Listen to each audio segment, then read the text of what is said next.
Okay, y'all should hear me right now. I was talking to myself for a bit. All right, how y'all doing? Great start to Kaiser versus the World number 18 now. This is the 8 well, technically this is the 18th stream, guys. Can you believe it? Oh my gosh. But yeah, what's going on? This is gonna be a variety stream. Nothing too special or super extravagant or anything. We're gonna respond to a couple videos and we're gonna go home and fuck the prom queen. Okay? Is everybody cool with that? I have my audio muted and was wondering why can't I hear anything? We're doing okay, what are you doing today? We're just gonna respond to a couple videos. Believe it! Exalted Falchion, how you doing? Alright, just working on Pulp Fiction novel in the background. Oh, damn, alright. Oh, right, yeah, that's, sorry. I thought you meant, something else. But okay, I remember what you're talking about, bio. I hope that goes well. Alrighty, so, first order of business.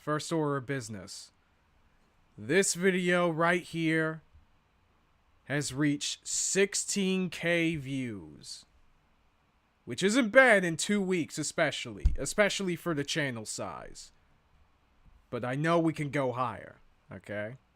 So, anyone who hasn't, of course, be sure to share the video around, obviously, and what was it? Probably retweet it on Twitter. I'm pretty sure I have it pinned on my Twitter anyway. So, yeah, just a decent order for business, but hey, overall, that's still really good. You know, starting off the new year relatively strong. Next video is gonna be a stream highlight video, and some of y'all can probably guess which stream it's gonna be a highlight of. The fucking, the stream where Sai came in, the last one. Which actually brings us to the first thing we're gonna cover. What was it? Yeah, you guys remember Some Call Me Eli, the guy that I responded to in regards to their video talking about like why Arcane was destined to fail. Now, I know a lot of you didn't care, but the gangster in me, okay? The hustler within me, right, was saying, bro, why the fuck did you piss out? Why did you piss out on that video, bro? You know, you can't let this small fucking YouTuber beat you like this, okay? I don't remember that. I mean, well, yeah, that's because you weren't there, Axel.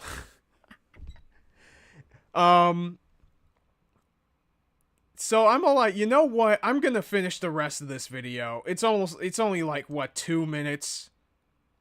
Yeah, it's like 4 minutes left of the freaking video. It's like, whatever, man. I may as well just see the rest of this. As a starter before we get into some actual videos that you guys requested. We really want to see you and the whole squad cover a vid of his.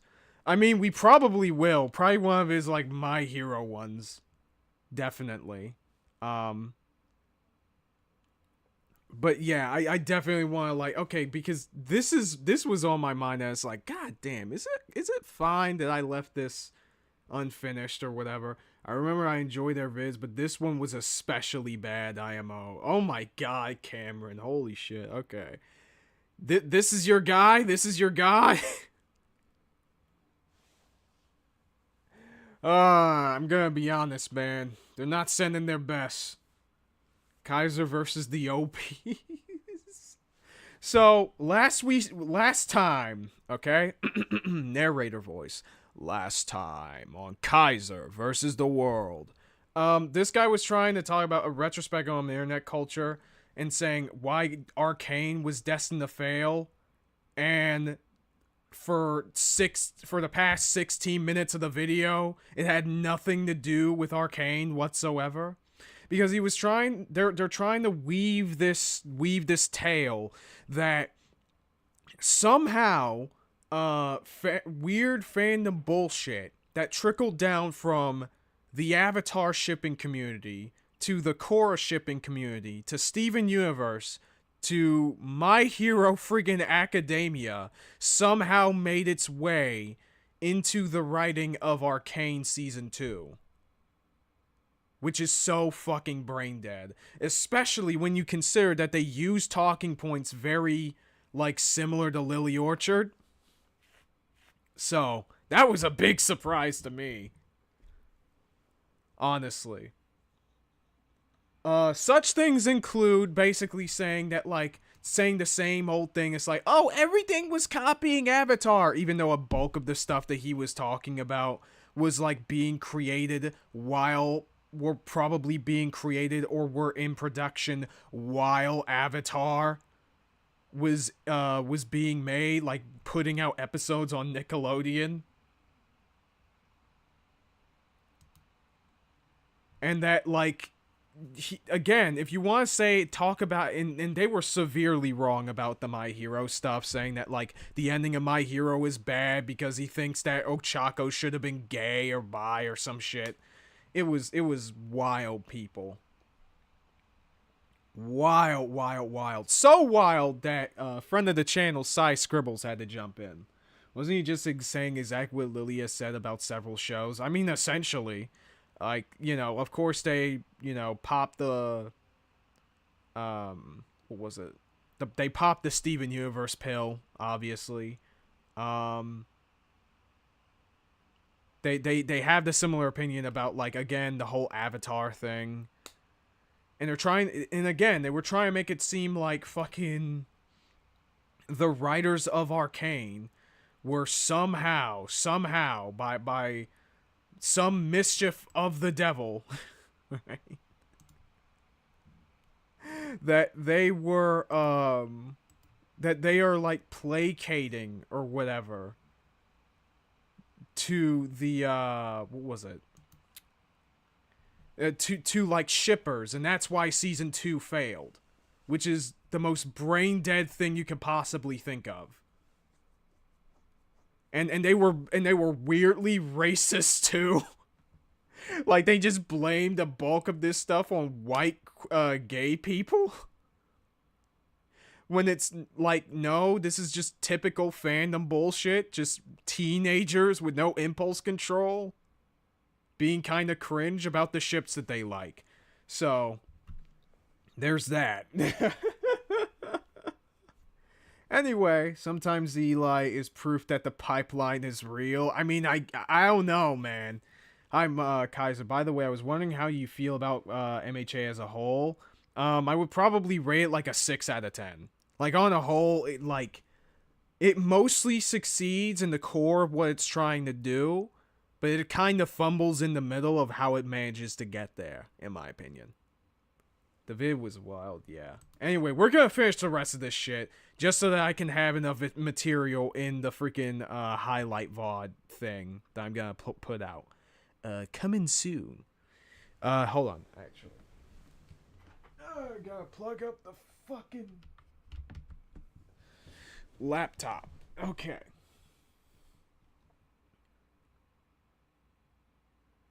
Right. Who wasn't cringe when they were a teenager? I mean, yeah. I mean, season 2 has quite a few failings, but the shipping nonsense is not the most pressing issue, nor did it ruin season 2. Yeah, basically, like, all the ships that happened within the show, like, they didn't take up all that much screen time, and they basically went out exactly as you expected. Like, Vi got with Caitlyn, okay. Jace and Mel were together until they weren't, okay. I guess we saw a glimpse of a possible Echo and Powder, but that ended in tragedy, so, you know, okay. Like, what the fuck are you talking about?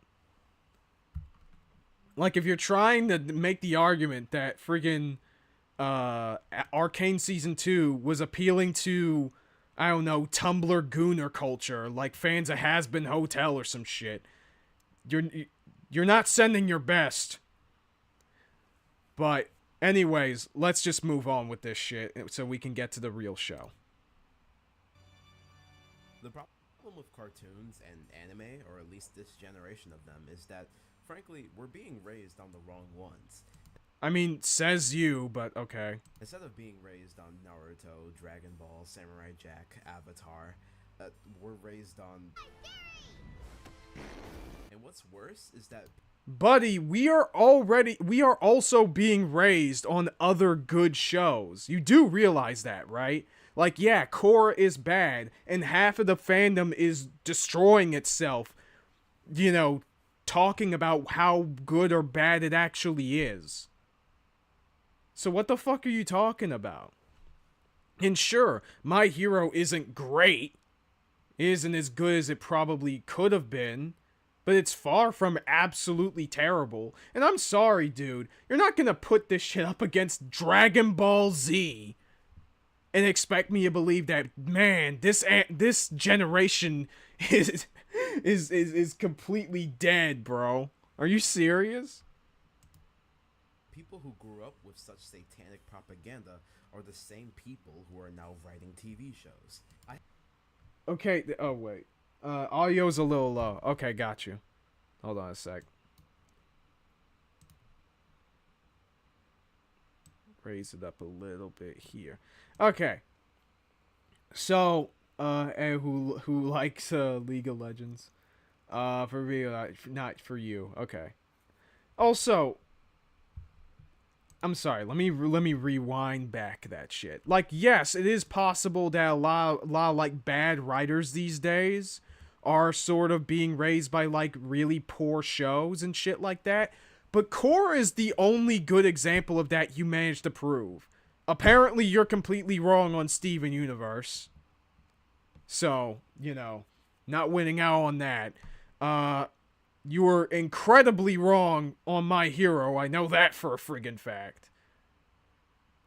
And you're just projecting freaking Avatar, The Last Airbender brain rot. I'm sorry, what does this have to do with Arcane again? Such satanic propaganda are the same people who are now writing TV shows. I have to keep reiterating that I don't think all queer white people are incompetent when it comes to exploring or identifying discrimination. Because could have fooled me, dog! Are you freaking serious? The amount of shit that you keep throwing at white gay people this entire freaking video. I'm gonna be honest, man. You are the amount of shit you slung at them.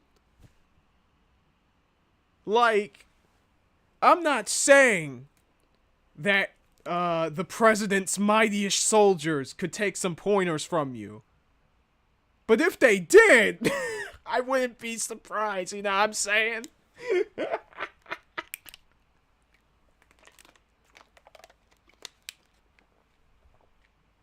Oh my god, this is ridiculous. Oh yeah, I forgot the Satanism arguments from this video. I mean, hopefully it's a joke. Hopefully they're joking about that. Nothing wrong, nothing saying is modern writers can't take ideas or read older books. Like, I agree that the standards of writing currently in today's media has probably gotten a little lower. But, like, this dude is not actually doing the legwork to make... Sorry. But this dude isn't actually doing the legwork to actually make that a good argument. Nice job putting that disclaimer near the end of the video. Nice placement, bud. Yeah, for real, dude. Like, what if I just pull an Uncle Ruckus right now, and for like the next 20 minutes, okay, guys, I'm gonna talk shit about about the freaking gay blacks. Okay? We're gonna talk about the gay blacks this entire fucking video. Well. You know, just play the freaking Uncle Ruckus theme in the background. Well. These black gay people. You know, this throughout this entire stream, and be all like, well, you know, now I know in all actuality, you know, not everything can be blamed on black gay people. And I just say that in like the last minute or so. It's like, bro, what the fuck? Hey, Alfonso. Came in at a great time. That segment is gonna be in the video, by the way.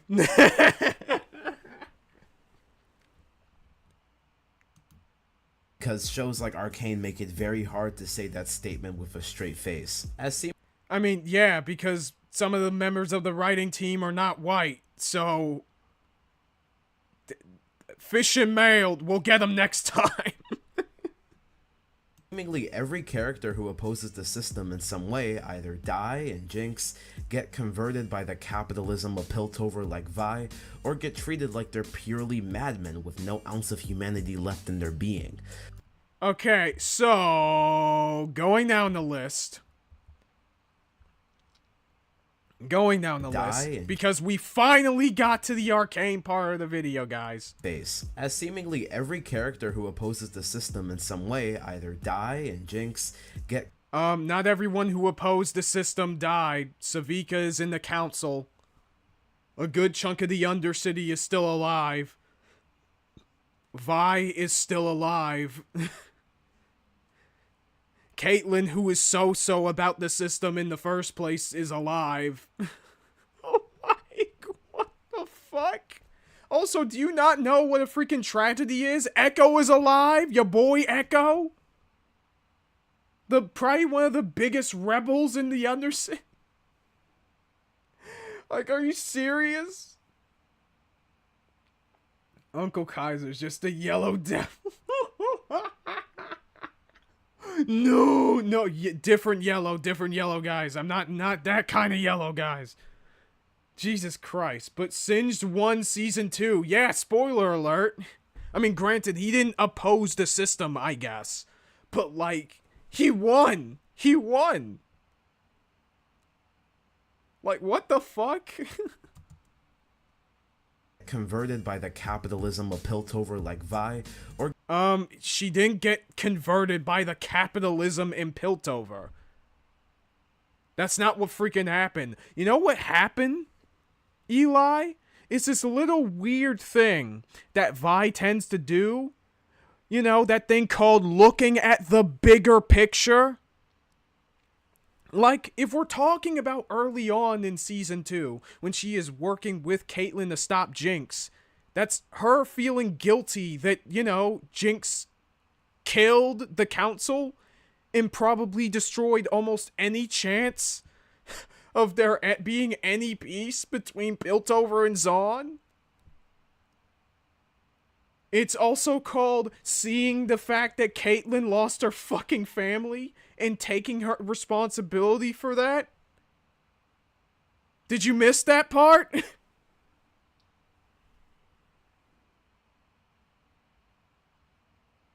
Yeah, I was talking about the Mega Man boss, just to clarify. Yeah, I understand, bro. Like, what? And if we're talking about the latter half of Season 2, like, I'm sorry, dude. Are we really going to worry about the flaws of freaking capitalism? When we have to fight against the immortal god robot army? What sense does that make? What did you want her to do? Or in the last part, being treated as irredeemable monsters without anything left in their souls. I mean, that's just factually untrue. I'm pretty sure, like, Jinx is being hinted at as being alive, and the show literally bent over backwards for us to sympathize with her. For us to understand her perspective. That's literally what the bulk of the show is made out of. Are you serious? And Jinx was literally indispensable at the very end of Season 2 for all of the characters to win. So, you're just pulling shit out of your ass, dog. What is Bud talking about? Yeah, exactly, bro. There's another thing that is wrong with all of this. I'm trying to think. It's like, this is such a stupid, bold-faced lie of an argument. Like, literally every single character is basically humanized. Like, every major character is humanized. Like, I can see that, hey, maybe they should have, like, humanized the Chem Barons a little bit more before killing them. Sure. 110%. But anyone who is critical of Piltover as a system, like, you're literally ignoring the ending to Arcane Season 2. You know, the part where they seem to recognize that Piltover has flaws and are working together to rebuild. Did you remember that? Did you remember that part? What the fuck? Or get treated like they're purely madmen with no ounce of humanity left in their being. Or in Isha's case, you also die. You mean Isha or Jinx's case, because it's the same shit. Also, again, I'm sorry you didn't get a freaking happy ending, dude. Are you serious? My man's is talking so much about how great Avatar and fucking Naruto and all these other old shows used to be. You know what those shows had a whole lot? Sacrifice. People die, dude. And that's okay. That's not saying the show is siding with the villains or the people that are like for oppressive regimes or whatever the fuck. That's just showcasing the tragedy of it. And if it makes sense within the story, which Isha's death absolutely was, I fail to see the fucking problem, dude.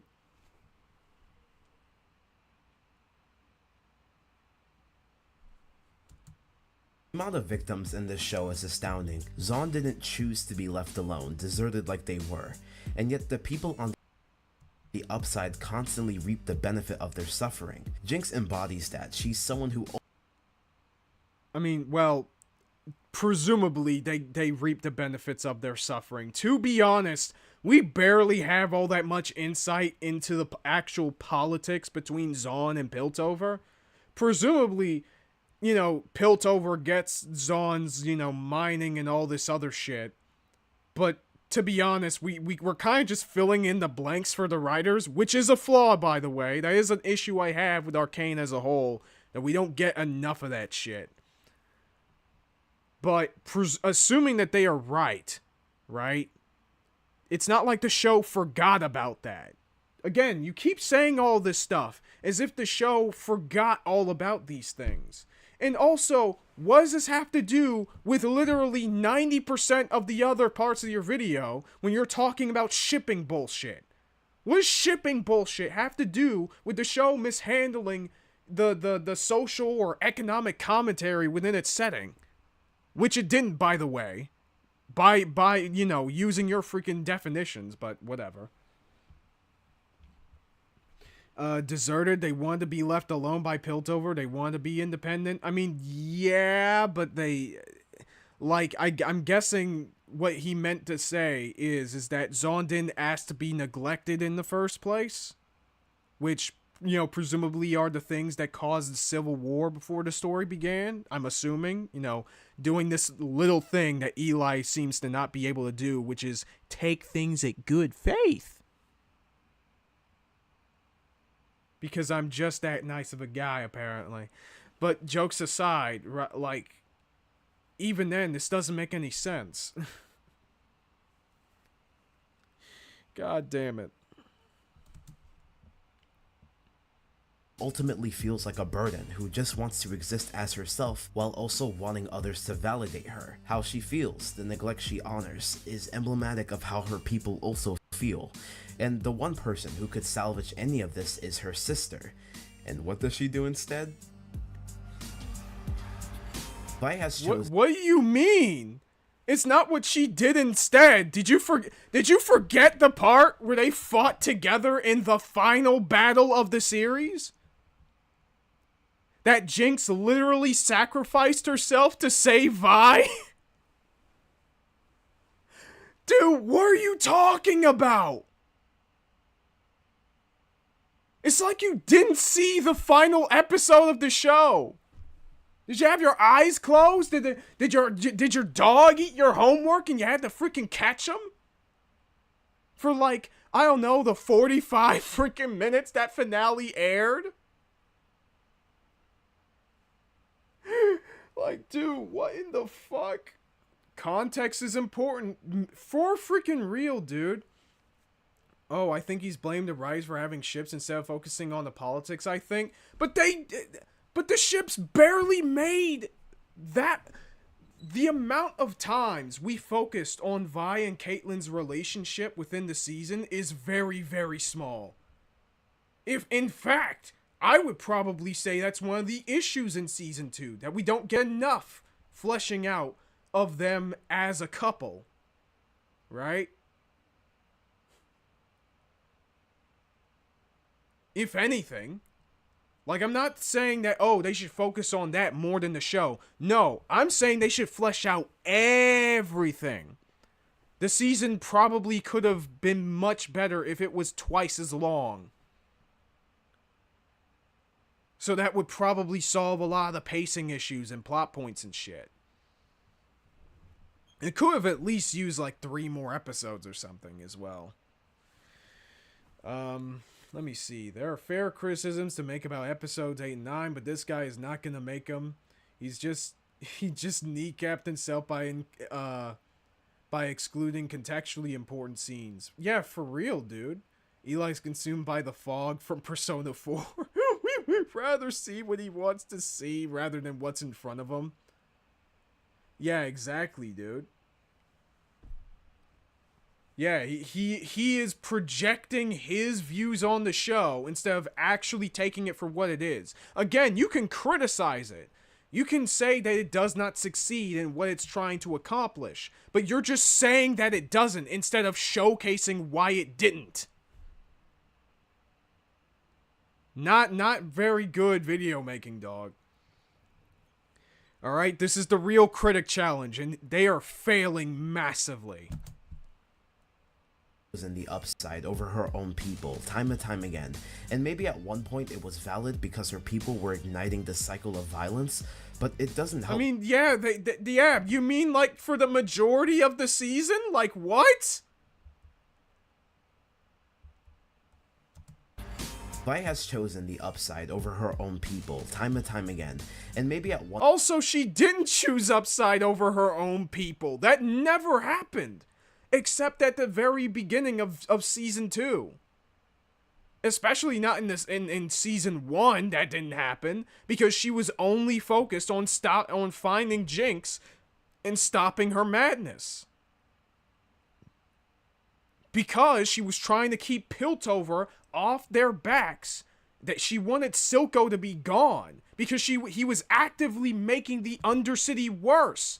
She was acting in their benefit, you dingus!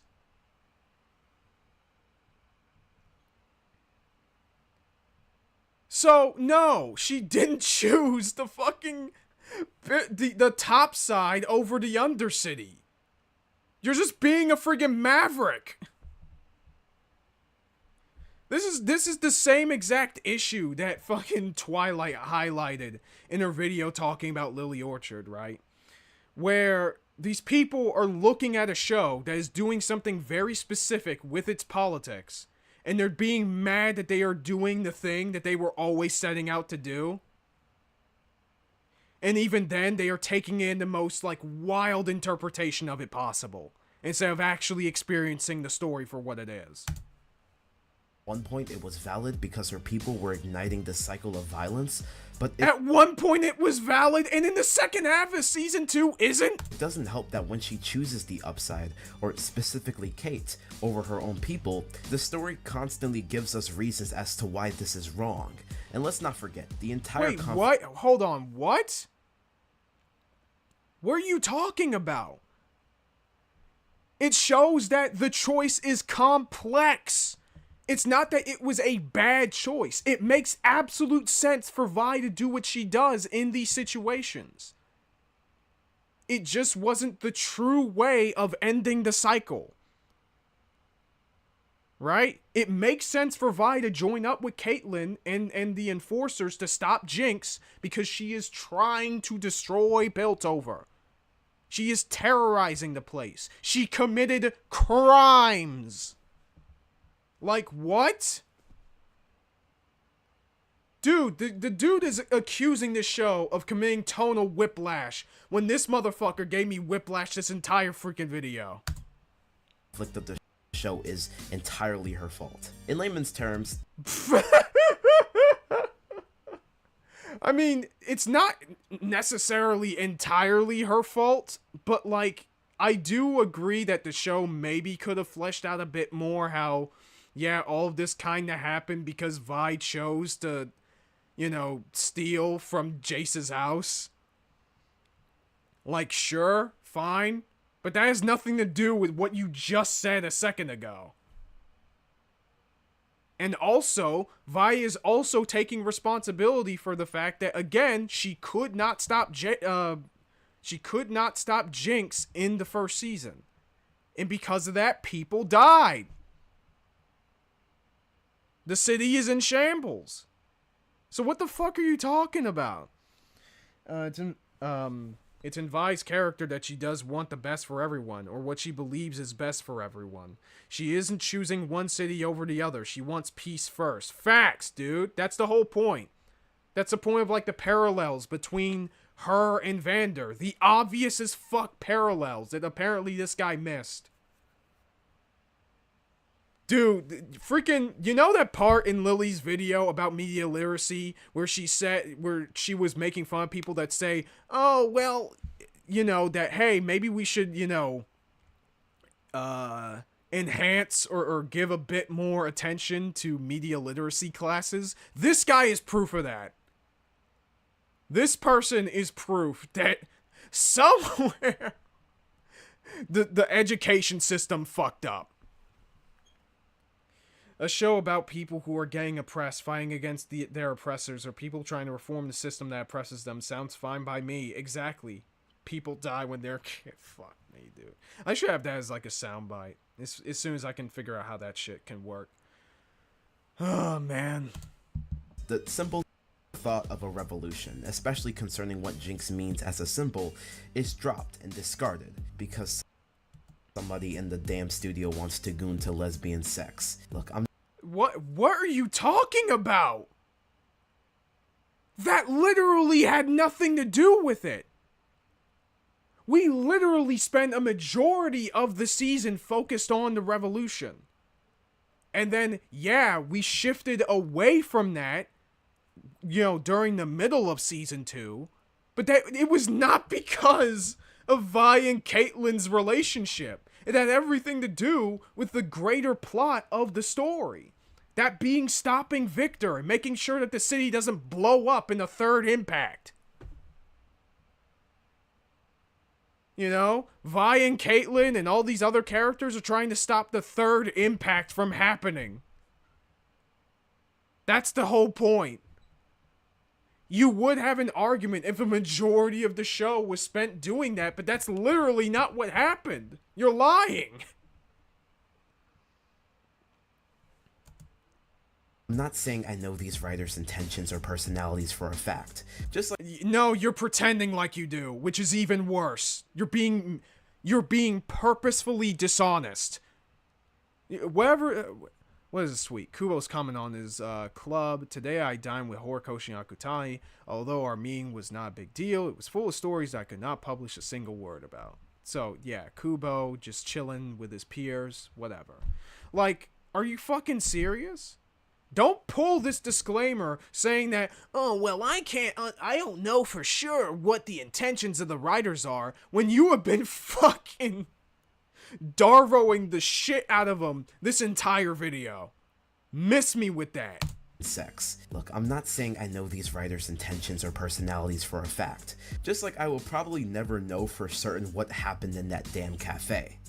Ugh. This is just what I've surmised. When it looks like a duck who's watched way too many melodramatic, mean-spirited, irresponsible shows with worrying politics, then I think we should call it a duck, people. That's why looking at— Okay, again, the majority of the video isn't about the fucking politics. It's about gooner culture in like Tumblr and shit. And you're trying to explain why this has anything to do with Arcane and why season 2 flopped. You have failed that assignment, sir, ma'am, mixer. I forgot what your fucking pronouns are. It's they, them, right? Oh, what's up, Egg? How you doing? No, Eli, you're not even close to being accurate. This is the Bumblebee is the reason why Ruby sucks now argument. Stop blaming the symptoms as the flaws themselves when they are not even close. Freaking facts, dude. You're just like those people. You are just like the people that say that fucking, oh, Bumblebee and Ruby ruined the show, guys, when it barely makes up even 5% of it. It's one of the worst poorly written aspects of the show, true, but it didn't ruin shit, because it barely involves any of the other characters. No, what made Arcane Season 2 suck was its bad pacing and rushed conclusions and storylines. And the fact that they tried to do everything all at once. Not because it focused on one specific part in particular over everything else. That's ridiculous. Are you serious? The scene that we were debating about in Raymond's podcast about, what was it? The fact that we didn't get to see all that much of Vi, in her new environment, and her being willing to go with Jinx and all that stuff, whether that was good or bad pacing, that has nothing to do with Caitlyn. Are you serious? That had almost nothing to do with Caitlyn other than being part of the impetus as to how that, that situation came about. Vi choosing to follow Jinx being sort of questionably paced. What does that have to do with freaking Vi x Caitlyn? What is, not getting enough information about Heimerdinger? Like, the fact that Heimerdinger was freaking Flanderized throughout this entire season has anything to do with fucking Vi x Caitlyn. That's ridiculous. You're a fucking maverick, sir. Actually, hold on. Well, no, I'm not gonna use the soundboard on this guy. Yeah, this is freaking stupid. Like, this makes zero sense. This is negative sensical. Honestly. Honest to God. The shipping isn't what makes Arcane Season 2 bad, nor is it even close to why it's of lesser quality in Season 2. Yeah, exactly. Goes by he, they, thank you. I didn't even know this was about Season 2 sucks. I thought this was about him calling the show racist. Why? Dude, I don't freaking know anymore. And of course you're showing this stuff about like Hazbin Hotel. You're putting Hazbin Hotel and the Legend of freaking Korra along the same level as Arcane Season 2? Get the fuck out of here. With worrying politics, then I think we should call it a duck, people. That's why looking at the inspiration for certain pieces of fiction is so important. After all, we are a combination of what we love. And if what we love, what we've indulged in for years, is a vicious cycle of internet culture, toxic behavior over imaginary romances, what does this have to do with Arcane Season 2? You know what? Yeah, if all you grow up is all of this bullshit, here's what happens. You'll get so freaking internet brain rotted. You'll get the fandom gene that every time you see a show that even questionably goes against your freaking politics, you blame it on freaking Tumblr people instead of actually addressing the show for what it is or calling out the flaws and actually showing proof and explaining to people why they are bad instead of just assuming that they are, instead of preaching to the freaking choir like a goddamn parrot with no meaningful thoughts of their own. That's what happens, people. That's what happens. You don't just make bad cartoons that people are probably gonna forget about in a few years' time. What happens is that you're going to brain rot people like this motherfucker who is unironically making the argument that fucking watching freaking bad cartoons is gonna make you a weird person that blames freaking white gay people for why Arcane Season 2 is terrible. Fuck you. Cultivated by frankly insensitive, immature attempts at character study at best, and oh, insensitive my freaking insensitive these black nuts, asshole. You have been thoroughly insensitive towards my hero, especially in this fucking video. You're mad at it because your freaking headcanon didn't happen. Cry about it. And harmful hit pieces aimed at those progressive leaning at worst that are, by the way, disastrously put together just for the sake of representing certain groups, then it's no wonder why Arcane was doomed to fail from the start. And you only explain that in like the last 4 minutes of your video. Fish and mail, buddy. Better luck next time. Yeah, this video is just also, a destined yes, disaster. I'm aware that it's ironic I'm a Sonic fan. F***ing sue me. What the fuck does that have to anything? You know what? Fuck it. Whatever. Video 0 out of 10. Like, I do not typically do the whole views or subs or anything like that, but I've never been so glad to have more subs than somebody in my entire fucking life. I would rather Zellwriter have more subs than me than this dude. Just based on this one fucking video. Unironically. This was a freaking disaster. Like, what in the fuck are you talking about? No disrespect to you, but where was it ever said they didn't talk for 6 years? Also, this is referring to My Hero's ending between Deku and Ochako, by the way. Also, they still had 2 years of UA as well. What was said was since they all started working, it was hard to plan meetups, meaning they all still see each other, just not as often. Again, no disrespect, but that's what this mean-spirited topic of Deku being ghosted when that was not stated or implied at all. If anything, what was said debunks that entirely. Exactly.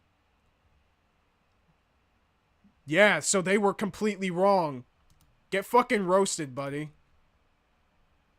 Here's a dislike. There we go. Don't interact with other members of your fandom. You will be disappointed no matter what fandom it is. I mean, that is true, but you're projecting this shit onto the Arcane writers for no fucking reason, dude. You are assuming shit with zero evidence other than the feeling in your freaking kokoro about it. You're a fucking maverick. Your brain isn't working correctly. Or some of the other comments.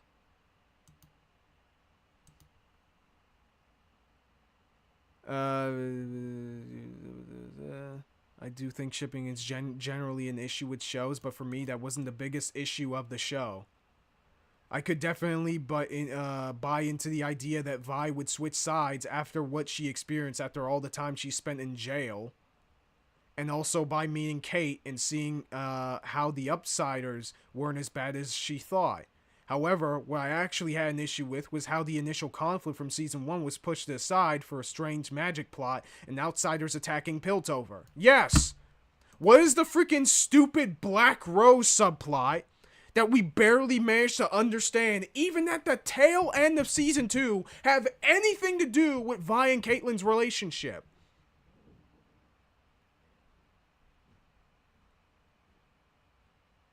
Name me one thing that had Jack and Dick to do with any. Like, this is ridiculous. Oh my god. Arcane is in no way failure. Conversely, such a fact means this video, by its very concept, is based. Also, Jinx isn't dead. Get fucked, loser. What? Did I miss something, or is it just Twitter? Definitely isn't just Twitter. Nah, it's just you, buddy. Get fucking roasted.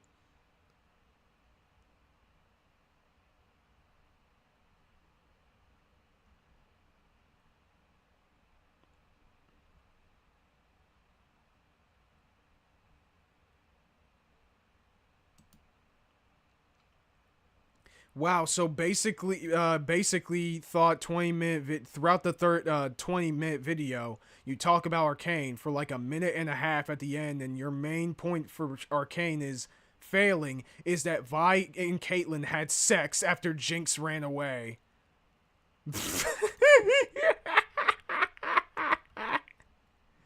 Oh my god, you fucking loser.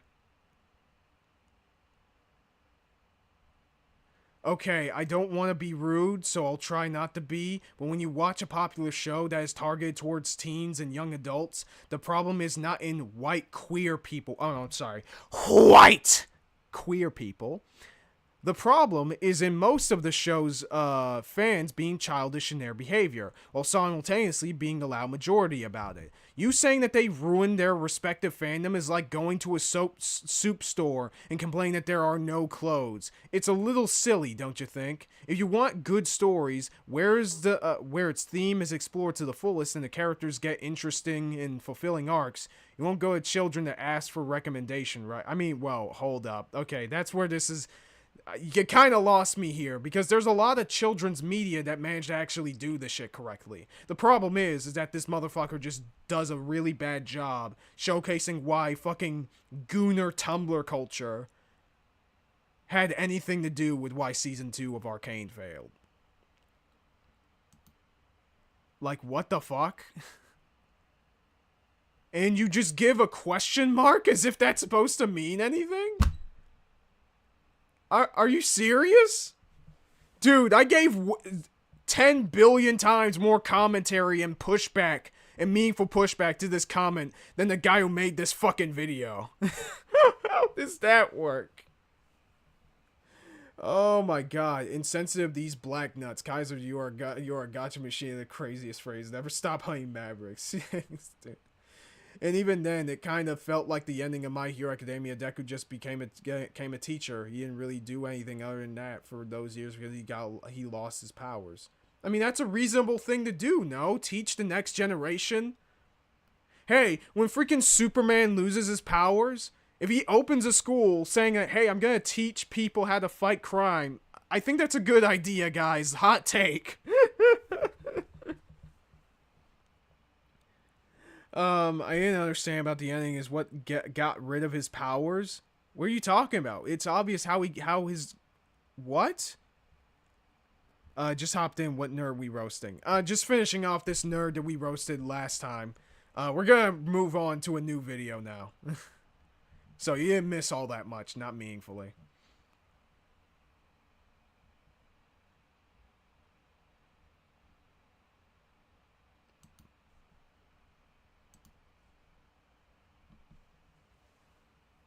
Okay, so... Oh my god, this is a long one. This is a long one right here. Hello, everyone.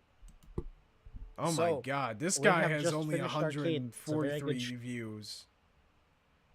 Holy shit. Okay, this might not be as impressive. I got recommended this video by a friend of mine, a kind Britishman, because every streamer needs to have a British friend, apparently. Alright?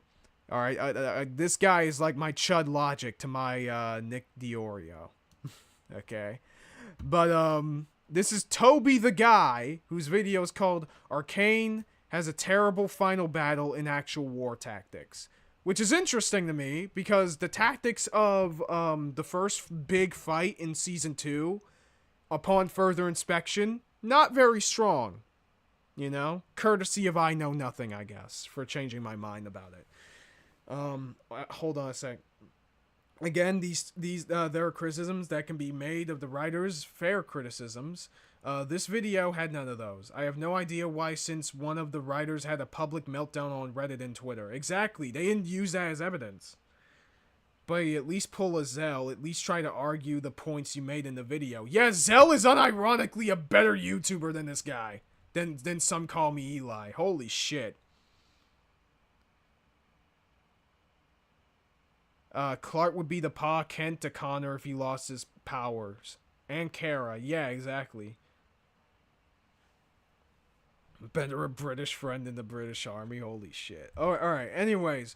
We're gonna probably watch a few minutes of this video. And if this guy is cooking, we'll probably see what's going on. Hopefully they'll give a summary as to, you know, what are the general stakes of the battle, but I'm assuming everybody here has already seen Season 2. Alright. Hello, everyone.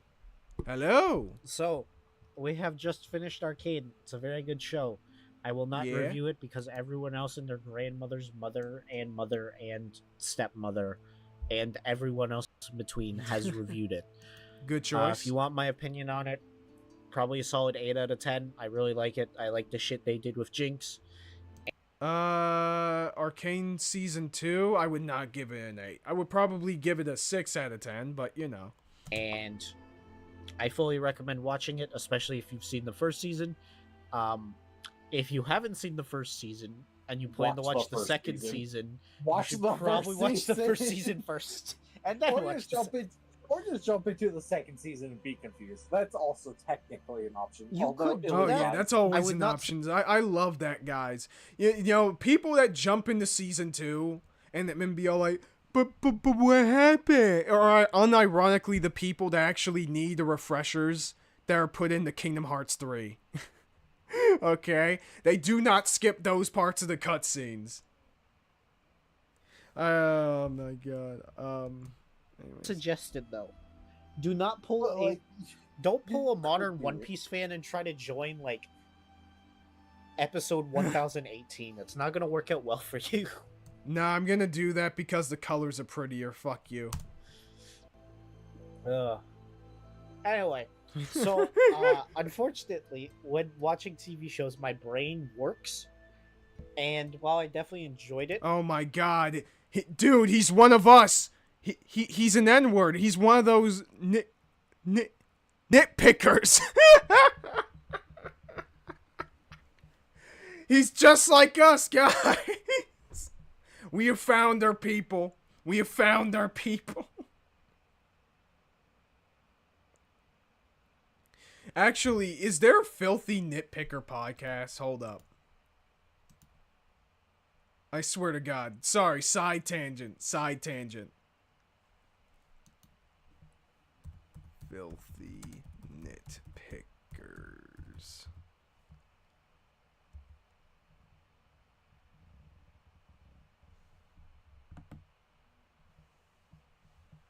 Nope, there's no Filthy Nitpickers podcast.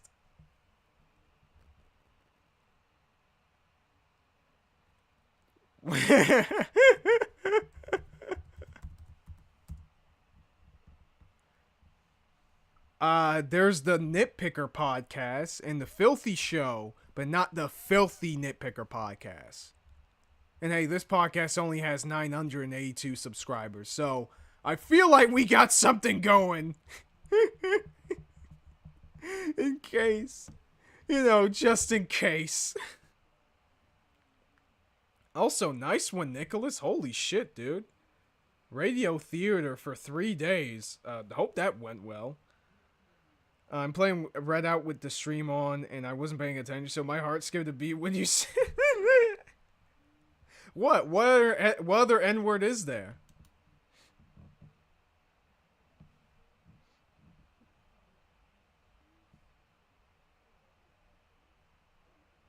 What other N-word is there, guys? Don't actually say it, please. As my co-host can tell you very thoroughly, I was yapping almost the entire time about how shit this military defense was. And confirmed. Let's fucking go. We got a historian, much, guys. Yeah. Now, don't get me wrong. I enjoyed it. I did. I really did. However, I have some things to say. He didn't enjoy it enough. Fucking crucify this guy. Savages, barely even human. And I think they handled it poorly, and the fact that my personality is able to dissect things, I'm going to point this out. I do not work for the military, so, you know, I don't actually have that great of an understanding of it. However, good disclaimer. This is going to be my dumbest point I think I've ever made. I did watch Kingdom, which does technically make me Dude, I never watched Kingdom. Isn't the animation dog shit? And that's what people hated about that show? I don't know. Also, I'm gonna put this at like 1.5 speed because this is a long ass video. And we gotta get to the point quick. So, gas! genius mastermind when it comes to war tactics. Just saying. Does Code Geass also count in this bubble? I have seen both Code Geass and Kingdom, all 5 seasons of Kingdom. Oh my god, you watch Code Geass? No! Ah, he's gonna fuck it up. He's gonna fuck it up. I can feel it. I can fucking feel it. I'm losing faith, guys. I'm losing faith. Oh my god, bud. Get to the fight now. I mean, okay, come on. It's 2 minutes into the video. I mean, and this guy is probably not an actual YouTuber. He's got 100 subs. Let's lay him off. Come on. So really, when you think about it, I am basically a military general at this point. Oh my goodness. Oh god. Well, it does take a high IQ. Well, I would say it takes a high IQ to watch Code Geass, but that would mean that you would immediately turn it off after season 1. You know what? That's my Oda level foreshadowing of me talking about how eventually I'm going to do some Kingdom content. I mean, good how do you luck. like that foreshadowing? Anyway. Oda could definitely do better. Anyway, getting into the actual points I have. I'm very bad with names, so I'm very terrible with names, especially for the show. I will try it, but my co-host will be correcting me on a lot of them. That is kind of their job. And then your guys' job is to tell me in the comments how much I suck, just so I get boosted in the algorithm, because it doesn't matter for negative. Chat, whatever this guy says, don't bully him. Please. For the love of God, do not bully this guy. Or positive comments. As long as comments are there, I get rewarded for it, so yeah. Anyway, so going over the general information we know for our defenders. Now, we kind of want the defenders to win. The military force of, what's their name? Of the defenders, which would be Jace's force. Yeah, so Jace's force is defending. We see where they are defending. They're defending this area, the main building, and they are primarily being invaded through a naval assault. See, we got which cursor is very difficult stuff for the attackers, as obviously they would have to break through defenses. On top of that, they would also have to Hey, Billy break Donuts, let's multiple go! layers of defense and the ocean itself. So let's get into that. First off, we have only been shown 5 ships, and later on in what is it? Where is it? We see a picture where there's only like 3. There are not that many ships. If I'm trying to find it, it's got to be somewhere. Yeah. It's over the rainbow, guys. Come on. There we go. So we There's see only, like, 2 ships, correct? Yeah, And there's then only they been come like out. 2 So we ships. can assume that there are at least 5 ships. Now, first off, we do start the battle in the middle of everything, which does make it rather messy. However, we do find out a few. Oh, fuck. But Kaiser, you saw my long-ass comments on your recent Ruby vid? Oh, actually, I don't know if this will be too much of a side tangent. There's a new comment on my video. Somebody that completely lost the plot that I'm probably going to respond to. I'm not going to do so right now. But we'll probably do it in between this segment somewhere. But we just started. I don't want to cut this guy off. But yeah, serve up them donuts, Billy. Few things. Their main objective is to seal the gate and prevent the attackers from, well, attacking and conquering them, right? So, right. But first thing we see is Vi, a frontline, heavy-duty, melee-based fighter, first off, on the high ground, with no projectile weapon whatsoever, and she is carrying a wounded individual. Well, it's very hard to have projectile weapons when you have, like, gloves as big as those, to be completely fucking fair. Okay, I haven't seen Arcane. Don't have Netflix. What am I walking into? Oh, well, this is the finale of season 2. And they're talking about why these guys think the battle isn't well constructed on a military basis. That's what they're on about. Also, in addition, this guy neglected to mention, the goal is to shut down Victor's cocoon, because Victor is ascending to godhood, and I think he is inside of like an egg or something. Why would she have a rifle when she's never shown to be a shooter? Yeah, that's also true. Both of those things are terrible. I'm going to start this off right now. But I do agree that her being in the high ground is a little bit sus, but we don't know the context as to how Vi got there.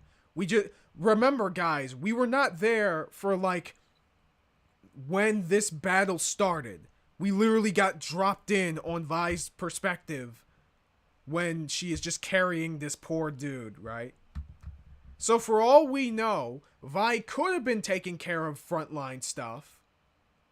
And then she got called back to the back line because, oh shit, they got like heavy artillery and they need help. So obviously they're gonna like pick one of the strongest fighters in the friggin' nation, apparently. This is a military assault, and you are a frontline fighter. due to her fighting style, she has a very obvious melee focused style, which is not great when you are, I don't know, maybe a couple thousand feet away in the air. I mean, true, but we don't know the context for this scene. Again, for all we know, she could have been called back because the backline clearly need help. In fact, given the fact that freaking arrows and spears are being shot at Vi's back right now, that she narrowly managed to avoid, this probably mean that the enemy managed to breach the back line somehow. So, like, yeah, that's probably the reason. I don't know, man.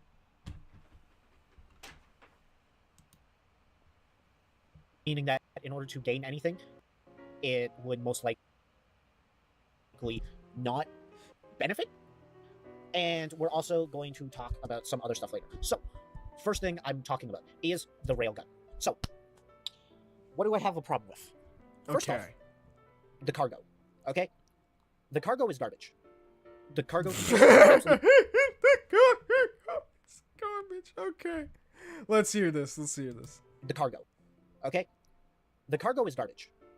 The cargo container is an absolute travesty of a shot. Now, you could argue that... Why? Since they are not exactly filled with the most amount of time in the world, they're not necessarily, strapping together the best ammunition. But from what we can tell, they do have an obvious contraption for the use of it, and they do use it to at least somewhat great effect to attack the ships. Which then, they get shot at, yada yada. And where is it? First off, okay, so see here, it does solid. And then we get to this. Manual labor when it comes to redistributing ammo. That is a horrible thing. Where is it? So, I mean, true, but you gotta remember, they're in a steampunk setting. Like, I agree that ideally manual labor when it comes to this shit is probably a bad idea. And I do agree on that. I mean, maybe, I guess you could make the argument that, hey, maybe they should have it so that they can, like, load the artillery from a bit more, like, inside of the building. So that you're, like, not literally right next to the turret and potentially get freaking stabbed. Yeah, wait, what? Yeah, rival. Like, what? No, the manual labor bit makes sense. Yeah, I don't know what's bad about that. Like, I understand if this was a much more advanced setting, I would agree with you. But why is the manual labor thing, like, the whole point of it is to crank this shit around to actually aim properly at the target, right? Isn't that the purpose? There is another issue, but that ain't it. Okay, what's the issue, rival? Fun fact, Victor actually shares the same VA as Z from Xenoblade 3 and Ultima from Final Fantasy 16. Huh, cool shit. Yeah, he seems like a pretty accomplished actor. That makes sense.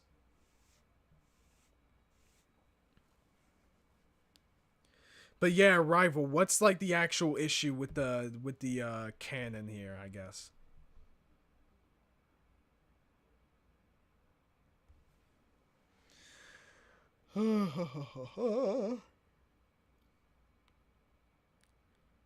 Oh, by the way, off topic. Do you guys want to see like the newest death battle? I haven't seen it yet.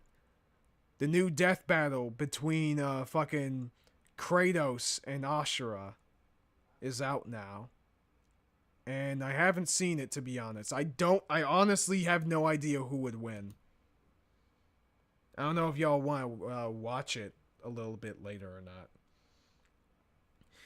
The issue is that we know that Piltover has cannons, and as we saw them when Jace and Silco were talking in Season 1. Oh yeah, that is true. Yeah, they do have actual cannons. So yeah, why are they loading this, like, makeshift launcher thing? Like, this is the kind of shit a group of murder hobos would come up with for freaking D&D. Right? Like, why are they pulling this?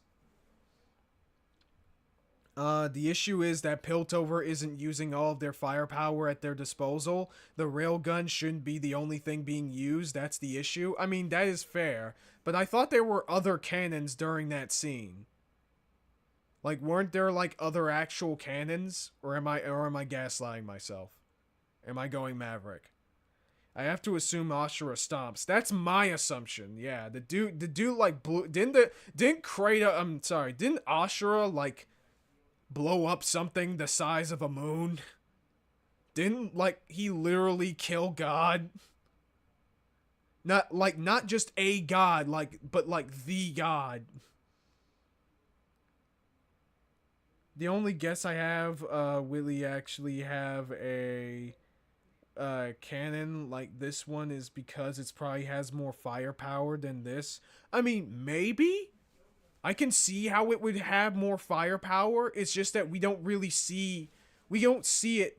If the whole thing is that, oh, it has more firepower behind it, I'm gonna be honest, there would probably be like way bigger explosions, in my opinion.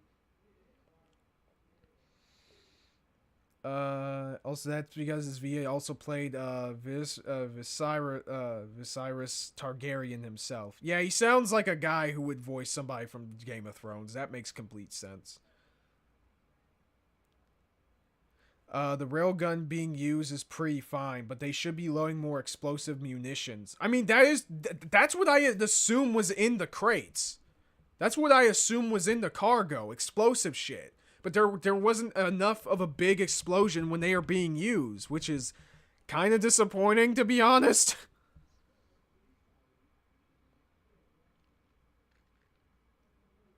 Knowing Death Battle, they'll have Kratos win. I don't know. I don't know enough about those characters to really judge whether or not they would win.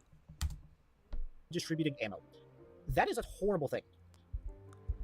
Where is it? So they are spending time and energy, right?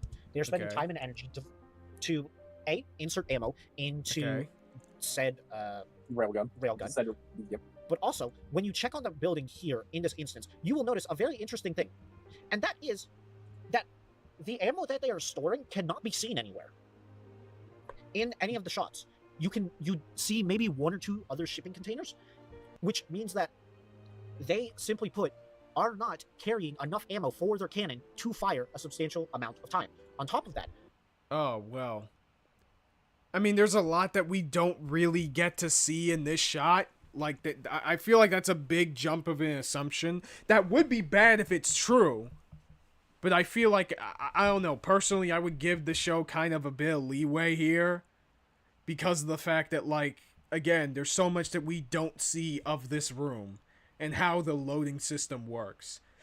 This is kind of an issue with the final battle in general, which, again, is just the fact that we start off like during the absolute middle of the shit, right? We're in like the thick of the battle from the very beginning of this goddamn episode, and we don't get enough of a feel for like, okay, what are the main tactics that are playing on being used? How does everything work? Where is everybody at this given time? You know, etc., etc. Yeah, that's how artillery works. Manual labor is required to reload artillery. Welcome to a steampunk world of Arcane, where the main rifle of Piltover is a level action rifle. Yeah, exactly. Like in the I guess the technological basis of Arcane, it makes sense for things to be kind of this way with the railgun. The only issue is that the ammunition is dog shit. Like apparently they didn't load any bombs in those crates. Which if they did, this would be perfect. This would be like a perfect weapon during a siege. Right?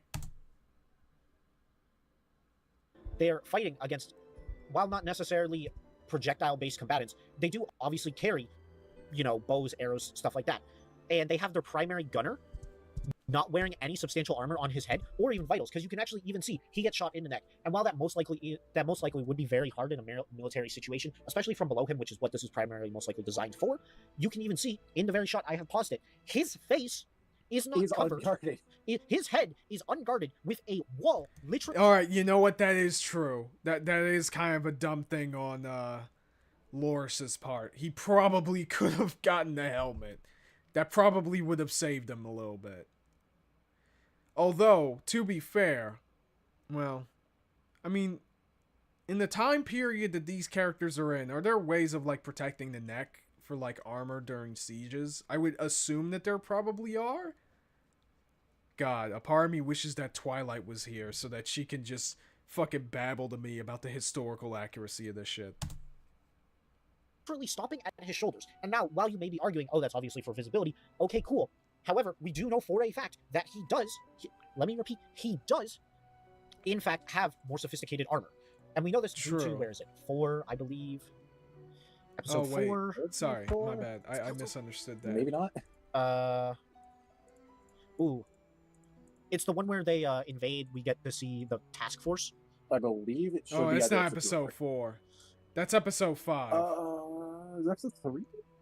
No, that's episode 5. Yeah, we see it here. Oh. Okay, so where is it? We need a very good look at them. Oh, there we go. Okay, so... No, he's wearing the same armor, They're right? obviously still poorly armored. They're at least better than what they have. Also, considering the fact that all these characters have Hextech-based weapons... Actually, wait a second. Loris is wearing the exact same armor. Like, isn't this the same? Am I tripping out? Hold on. Yeah, it's the same exact armor. What are you talking about?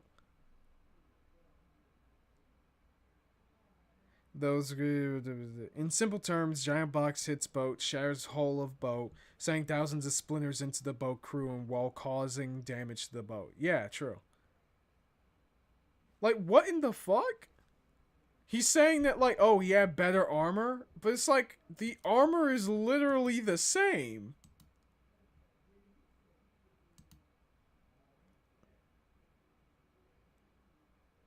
What was that flash monster? Don't worry about it. I have no idea. And keep in mind, once again, this character right here, I forget his name? No, I don't remember his name either. Okay, but simply put... Dude, guys, F in the chat for Loris, guys. F in the friggin' chat. He has a shield, which is utterly useless in the case of where he is in episode 9, where he is primarily fighting as he's a canner. He's using a cannon. That's what I'm saying. He's wearing the exact same armor. Terrible ammunition. He doesn't have very good ammunition. On top of that, they're using bad ammunition. Plus, from what we can gather, the troops themselves have not actually suffered. The enemy troops have not suffered a notable enough consequence where we straight up see that they are still on the ocean. They are still in a very vulnerable situation when you have an actual railgun firing at them. Yeah, I was about to say, like, that's one of the things I'm, again, disappointed by, is that the railgun just doesn't do enough damage as much as it should. That I agree with. That is actually facts. I have no idea how those ships are still standing with the freaking magic railgun shit. Maybe if the cargo was full of bombs or unstable hextech gems, maybe they would actually do some freaking damage. Like, I'm sorry, dude. Like, remember what a freaking one of those things managed to do to freaking Jace's apartment?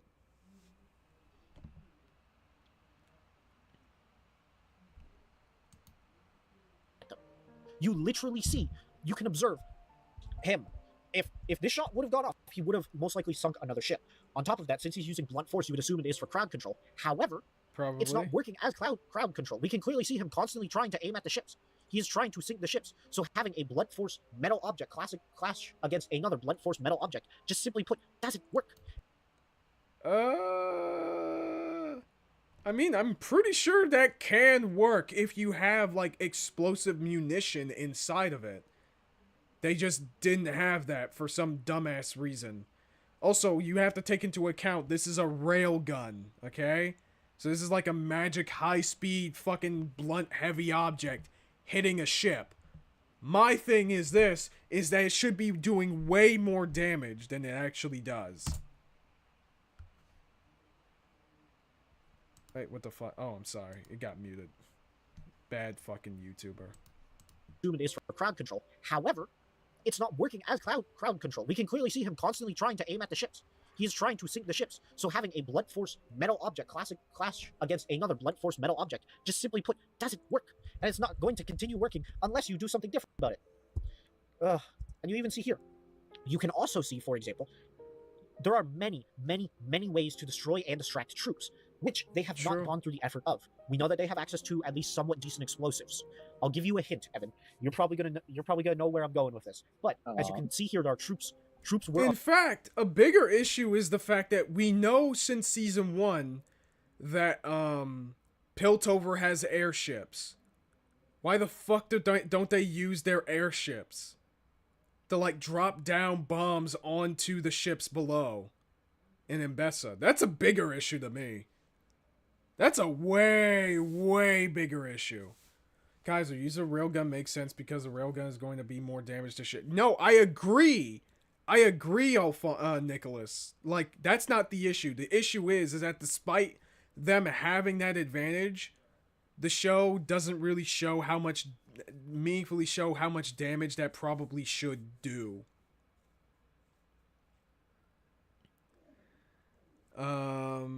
Let's see. The iron-hulled ships of the later days of the Age of Sails are what caused explosive ammunition to become more commonplace in naval engagement. Yeah, true that. All right. Originally stationed right here on the front lines, right in front of the docks. First off, that's a terrible position as well, because we can clearly see that they rammed the troops, most likely aiming for a blitz tactic, aka they were going to jump down and bum rush them and basically wipe them out. And on top of that, the way these defenses are set up, this boat crashed right behind them, making those shields that they put up utterly worthless. But on top of that, it is quite odd that they have this very narrow strip, almost enticing them. But you know what would entice them even more? If, say, this entire area were covered in rumble from... Oh yeah, they could have just taken out the tower. Why did they do that? If they used controlled explosive, they could have created what is essentially a blockade, forcing at least any opponents coming from this side to move. No, that is true. They should have also done that. I agree there. Yeah. Kaiser, I think the studios didn't have the budget left. Well, I mean, fuck Netflix, I guess. Move to this direction or go the farther way around, which is hopefully where they would get artillery. They would be shot down from artillery, which is where... shoot. Okay, I guess I need to go to Vi again. Which they would... Tower were referring to that I believe they would knock down in order to force them. If they were to put artillery right here, yes. Would it be in line with the enemy cannons? Yes. However, it would give them multiple angles and allow them to essentially snipe them out of existence. And if we go back to... Where is it?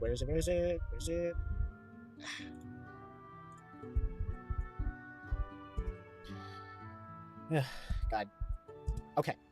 So this tower right here is what I was referring to. You would obviously they could be trying to use a funnel tactic in which they are trying to get their opponents here. So maybe having railguns here and here, it could possibly lead to overall destruction and not necessarily well defended. However, we do see that they are placed here and they do have multiple towers in this area. Do you see what I'm referring to, Evan? Yep. Now, something we do actually notice with Vi is that this tower in particular right here is the one being stormed and conquered, which allows them... Oh, actually, I think these are a representation of where the railguns are. I think? Yeah, probably. Okay, so if the railguns are right here, and this bridge is close to where the enemies are going to land, you know they're going to land here, and they do land here, so your prediction was spot on. Yeah. This tower and this tower would be the primary areas you are going to want to secure, because your artillery is the lifeblood of this. First off, or not first off, because I've been yapping for a very long time, they should be shooting these guys instantly. The minute they are in line of fire, you knock them down, right? Listen, the first step, dude, is admitting that you have a problem, okay? That's the first step, always, 100%. We can't say that for sure because we don't know the exact troop movements throughout the scene, which is a problem in its own right to a degree. Oh, 110 fucking percent. Like, we should have had way more of an insight into the battle of the end of this season. Shred through them before your ground forces need to be wasted on a battle. Second off, these two towers, they gotta go. They need to go. They gotta be destroyed. They gotta be whatever. Personally, I would destroy this one, use it as cover to either incentivize these boats to go right here, or obviously you could reinforce this section right here. That way this boat or any other boats attacking could not circle. Yeah, this video is definitely not as bad as the last one. At least I can agree with some of this, whatever the fuck this guy is saying. At least we're on topic of freaking Arcane, you know? Wouldn't it be so bad if he was trying to talk about how bad this freaking final battle is, right? And we spend like fucking 50 minutes of this video talking about Code Geass.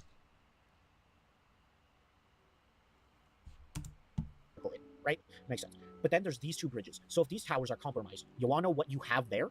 Explosives. Again, explosives are very crucial in kind of warfare like this, especially they do have bombs. Well, grounded. I know at the very least, we don't know if like, I mean, Piltover doesn't seem to really implore bombs as far as we have been shown before, but like they should be easy to make. Okay. So, like, yeah, I do agree that's probably a good idea. This video is substantially better, yeah. I'm using that term very loosely, but at the end of the day, bullets will kill these soldiers. Knives will kill these soldiers. Anything will kill these soldiers. Yes. They also do not have the ability to leap superhuman bounds. So in order to keep your artillery Right. safe, especially this main cannon right here, as it is in a very good position where it can even be used to shoot the main entrance in order if the main enemy gets overrun, it's just a really good position. However, if they don't properly secure the tower that is keeping its good position, well, good. And we actually see that in the war that happens. Vi actually comes from the exact tower we were talking about as it's getting overrun. And you could be arguing that her, running back is her just retreating because she was a close-range combatant in a close-range area that just got overwhelmed by numbers. However, you do blatantly see here that their attempt to reinforce it is one wall and two guys. Wow, great job, guys. Do you want a participation trophy for reinforcing? No, they're not getting a participation trophy. This is ass. It's actual ass. It's terrible. It's actually terrible. On top of that, look at this. So if this is so easily compromisable, which we can see because its tower would naturally be the first to fall just because that's the closest area for the troops, you would naturally want to have some sort of backup plan in order to keep your opponents from your essential railgun. That is true. Actually, here's a good question. Why in the world didn't Vi use her gauntlets to destroy the bridge? Like, after securing the guy that she was carrying and making sure they got over there in time, why didn't she just blow up the bridge? I guess Mbessa's troops were just, like, coming in real hot. Like, really fast, I guess. That's, like, the only explanation I could possibly give. But if she destroyed the bridge, that would make it less likely for them to actually blow up this tower here. Yeah, essentially, Nicholas. They're getting attacked by, Spartans and cyborg robot zombies later on in the fight. You have access to some of the greatest artillery, obviously on the planet, because it's a railgun shooting massive projectiles. It should be critical. We even see, boom, boom. It does its job. Not actually, but it at least tries. And it gets to the point where we also do see that this is terrible. I'm not going to fault them on this because maybe they didn't have enough time to barricade, but this is garbage. This is actual garbage. Look at the size of these windows. No cover, no nothing. You have to duck down, spring back up, duck down. And I know that is very commonly used for soldiers, particularly in World War I. They would poke up from the trenches, and against bow and arrow based fighters, it would not be as bad. But they're also the most obvious windows in existence. Yeah. Also, they have their captains, like. I have no. I mean, I guess, but like again, I'll give it a little bit of leeway because in general we just do not know where this building is. Like, I assumed it's like the council building, which is way, way further away than everything else. So I don't know. Some of their essential military combatants within cannon distance, which is actually ridiculous. Like, it is genuinely strange how they're just so bad. And then, unironically, the enemies help them. They blow up the bridge themselves. Now, to be fair, the cannon is on that bridge. But, dude, they unironically... Oh my god, I didn't see that. I thought they just blew up the building. I didn't know that actually hit the bridge, too. Hold up. Help them by cutting off access to that bridge so that very easy to access charging point is just completely... It's just completely wasted now because that bridge is going to fall and then all that, right? And then you can see right again, they have poor defenses, and it basically boils down to nothing. It was entirely a waste, meaning that these artillery, simply put, could not do the proper job that they were well assigned to do. And I'm not going to give any credences or any problems to not being able to handle the troops, because that does boil down to tactics and all that. And I am going to give them shit for their actual tactics, but what I'm referring to is not knowing that Jinx was going to come in and save the day. You couldn't have known that. That was a random battle factor that was unrecognizable. However, There is another thing that we need to talk about, which is, where is it? Okay, first off, poison gas. That honestly should have won them right then and there. Because from true. Yeah, they had the gray the entire time. They had poison gas, which they could have used on Mbessa's human troops this entire time. Why didn't they do that? Yeah, it's a pretty good point. I forgot about that. They should have loaded that in the freaking railguns.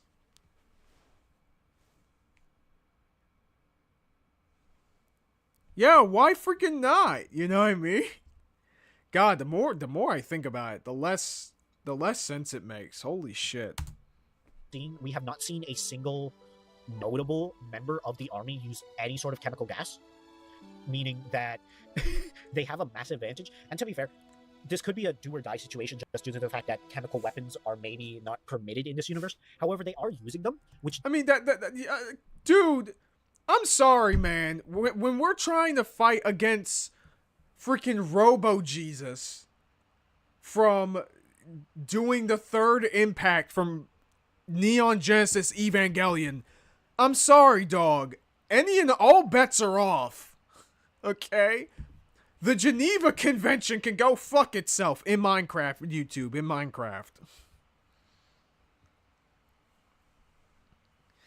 Yep, they could have used the Greymore. There is the possibility it could have blown back into Piltover, but that's besides the point. I mean, don't they have fans? Just use, like, fans to make sure that the fucking gas is blown over towards Mbessa's troops. There you go.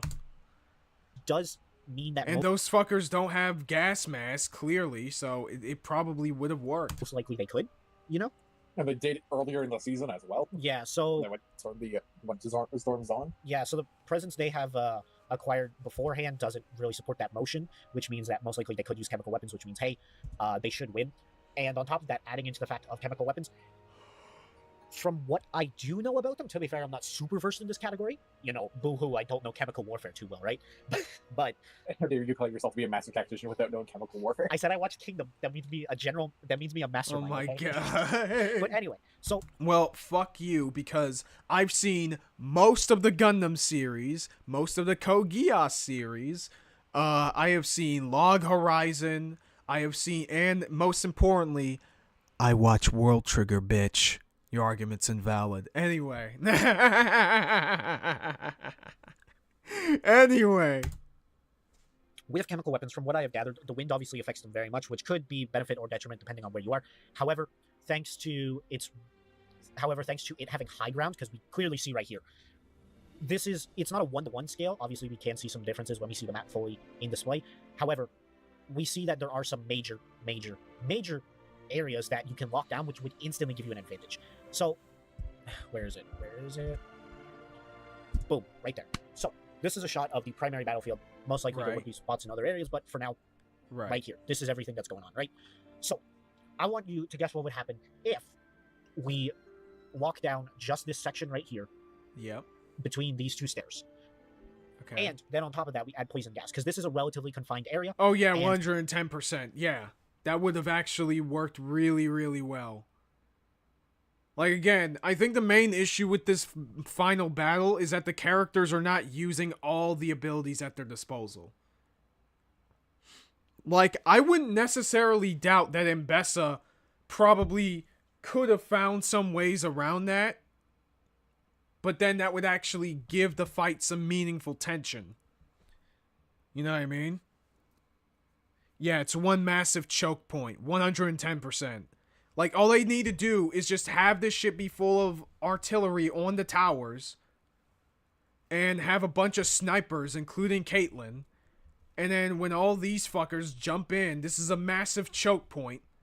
In fact, they can have some troops here. They pull back. They barricade this spot.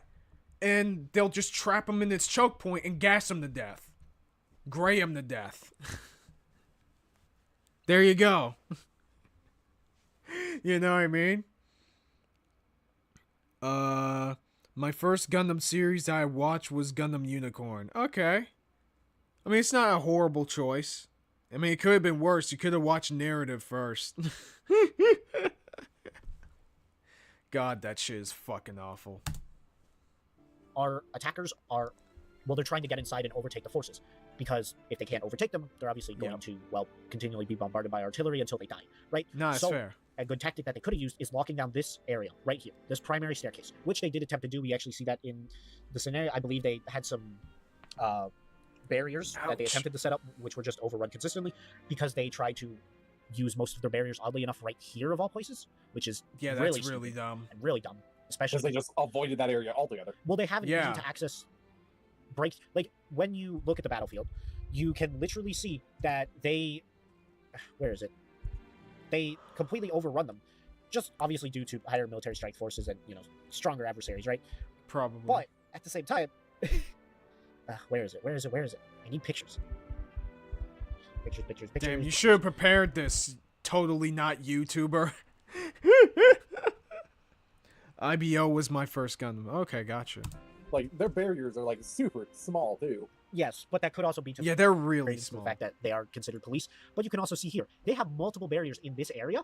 And then... Where is it? Oh my god, just keep going. I don't need... Okay, so they're in that middle section. I mean, you could just up the speed of the freaking video so you can find what you're looking for quicker, but, Where is it? Okay, so they have a decent chunk of barriers here, which is the worst spot for them. But then when you later look at the center position, or not, the stairs, a primary choke, which I think was actually... What is it? It was... No, where is it? Like, the stairs have no defenses, like, at all. Yeah, a primary choke point is not locked down, which is kind of ridiculous. Like, it is genuinely that's baffling. Really dumb, if true. Where is it? Yeah, these stairs have nothing. They have nothing on them. Dude, what the fuck? They are primarily fighting against... Like, I understand the primary plan is to have Caitlyn's strike force go into, like, Jace's cocoon and try to gas it to death. But you know what would have made this plan easier? If they had some freaking barricades around this spot. So yeah, I 100% agree they probably could have done that. That probably would have been much better. Against the melee opponents, and they didn't bother to lock down the fucking high ground? Are you serious? Like, that is actually ridiculously stupid. You could have spent half the barriers and performed such an incredible defense, it would have undoubtedly killed anywhere from like 25 to 30% of the troops just trying to get up that barrier alone. And in a war of nutrition where your attackers don't have any way of resupplying, but you do since you are on a landmass and they are attacking by the Navy, it would lead to such a tremendous advantage that you would just automatically win. It's insane. Yeah, probably. And then on top of that, they only use it as a last-minute effort in order to blow up the... in order to blow up the mine, which doesn't even work. And once again, I bring it back to these stairs. Look at these stairs. They are empty. Yeah, there's nothing in these stairs. Holy shit. I did not notice that the first time I watched it. That is a travesty. Dude, I gotta send this video to I Know Nothing, man.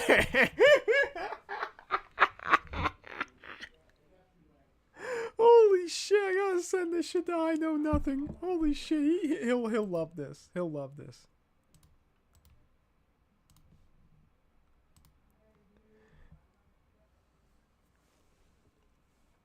That is another issue with the Piltover forces not being stacked firing lines. Forces in one line standing behind a line. Yeah, I know what kind of line you're talking about. Yeah, 110%. They probably should have had more of those. Like, dude, imagine this scenario, but freaking Call of Duty players are leading the charge, man. They would have handled this 100%. Oh my god. I mean, maybe if the spot was barricaded, it would make it less likely for them to be able to gas the cocoon. Maybe that could have scared them off, but I'm not sure, man. Like, since Mbessa is faking them out anyway, they probably would have dragged it out, but I guess they wouldn't have known that. I don't know.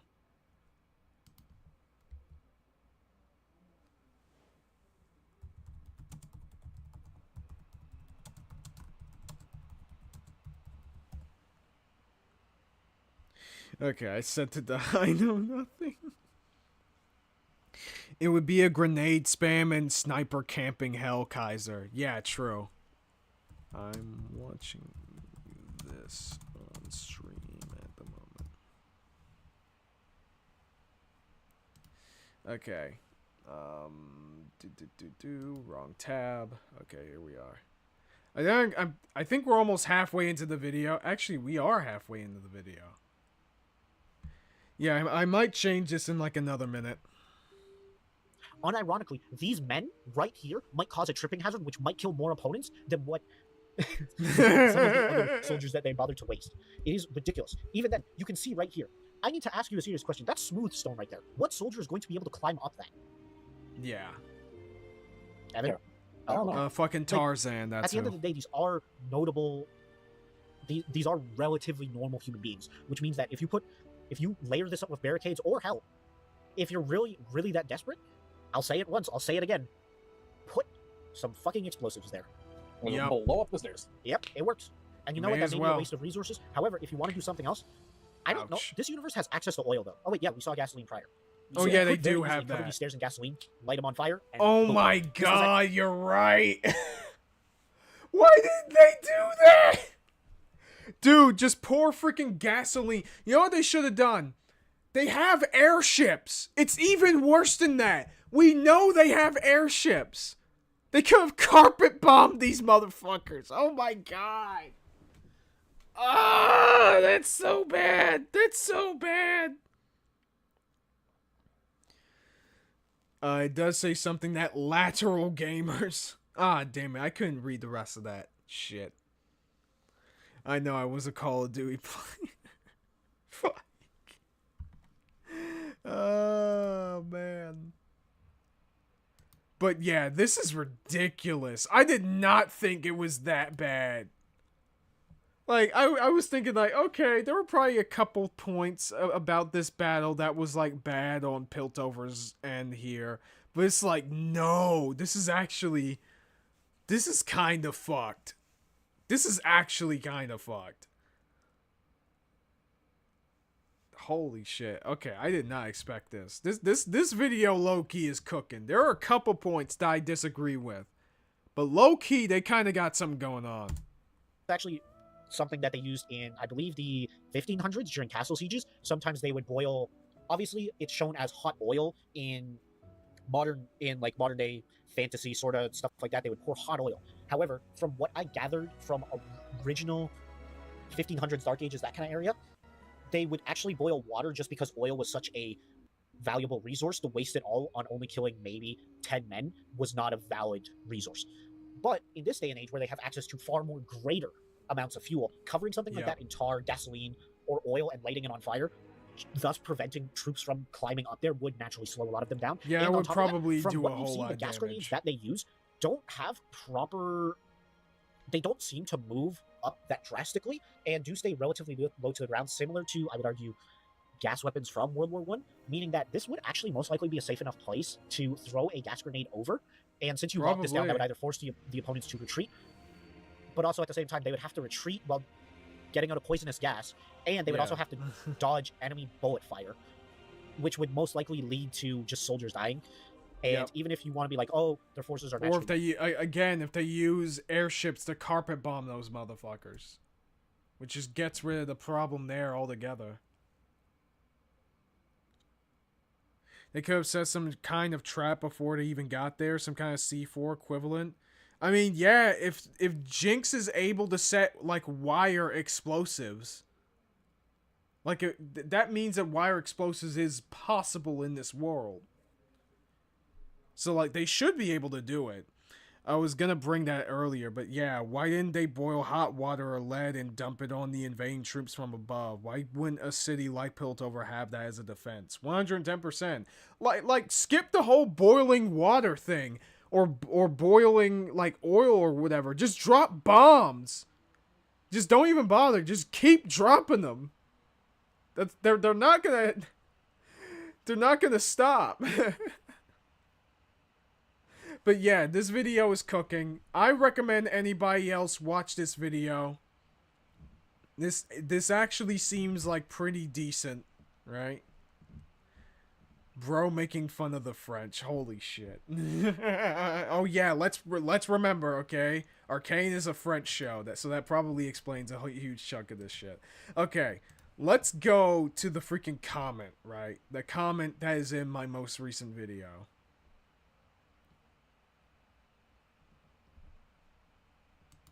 Fuck. Load already. Load!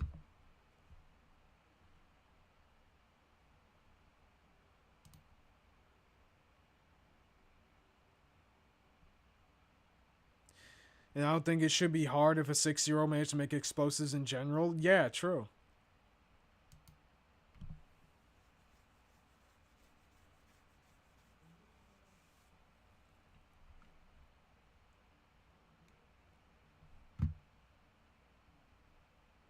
Alright.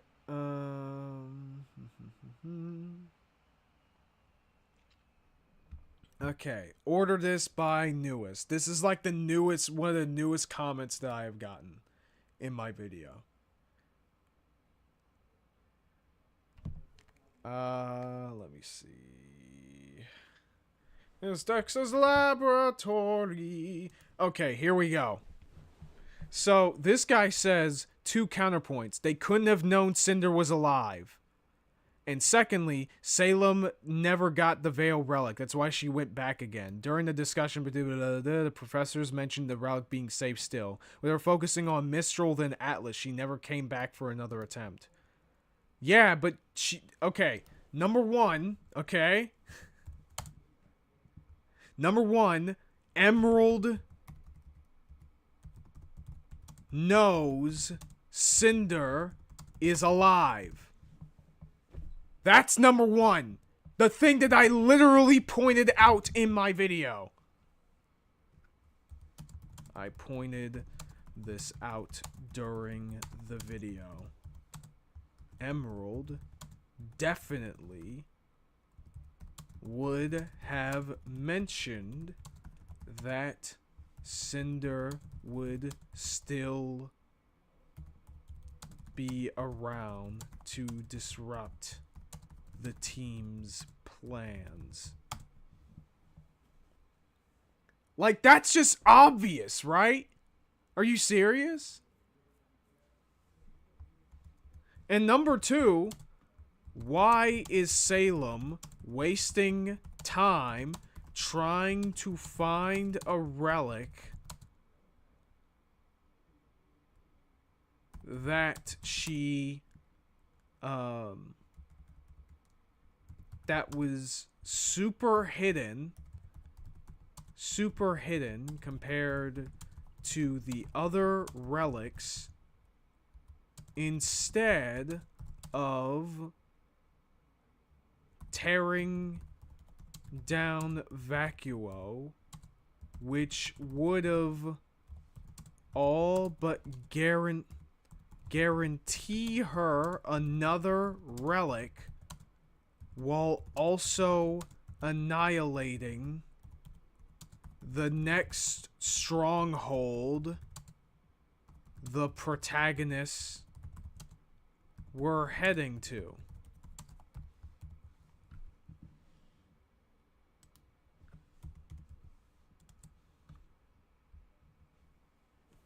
Simple as. Like that. Does this make sense, guys? I feel like this makes a hell of a lot of sense. Oh, the protagonists are heading to. Going to Vale would just waste time so that the main characters that have been in her way would regroup.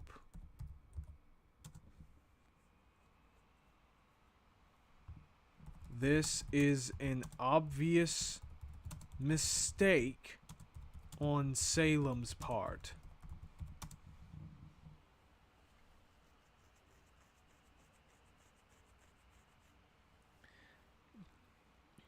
Yeah, that does make sense. Like this is ridiculous.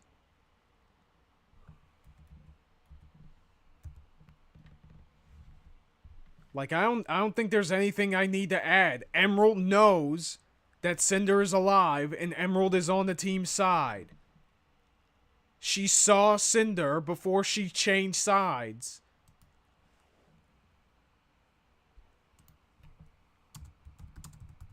She saw Cinder right. She saw Cinder.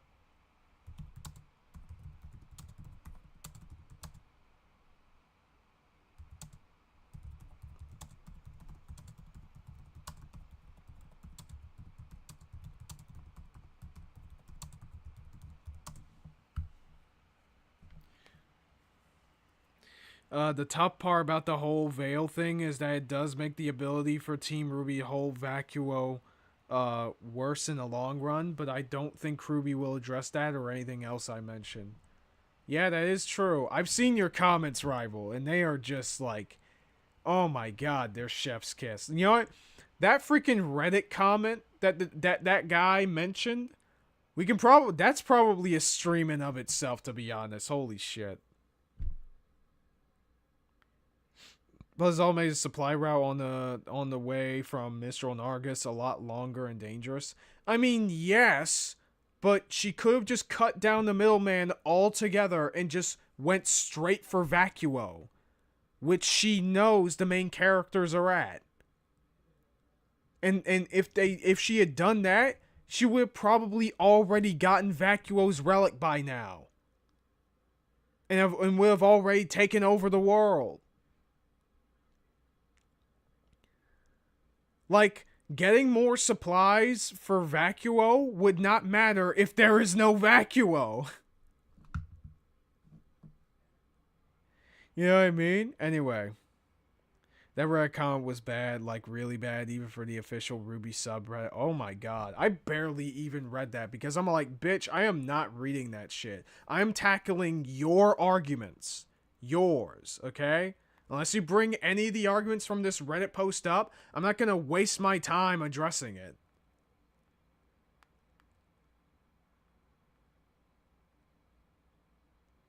Like, get the fuck out of here, dude. Honestly. Anyway.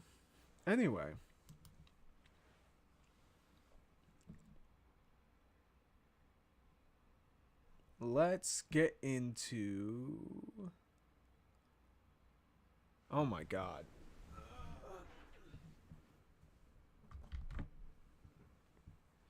Okay. Just had to plug up the charger. Alright, let's watch some Death Battle, guys. I honestly don't know who would win, and I'm not sure if I really care all that much. As long as the general logic is understandable.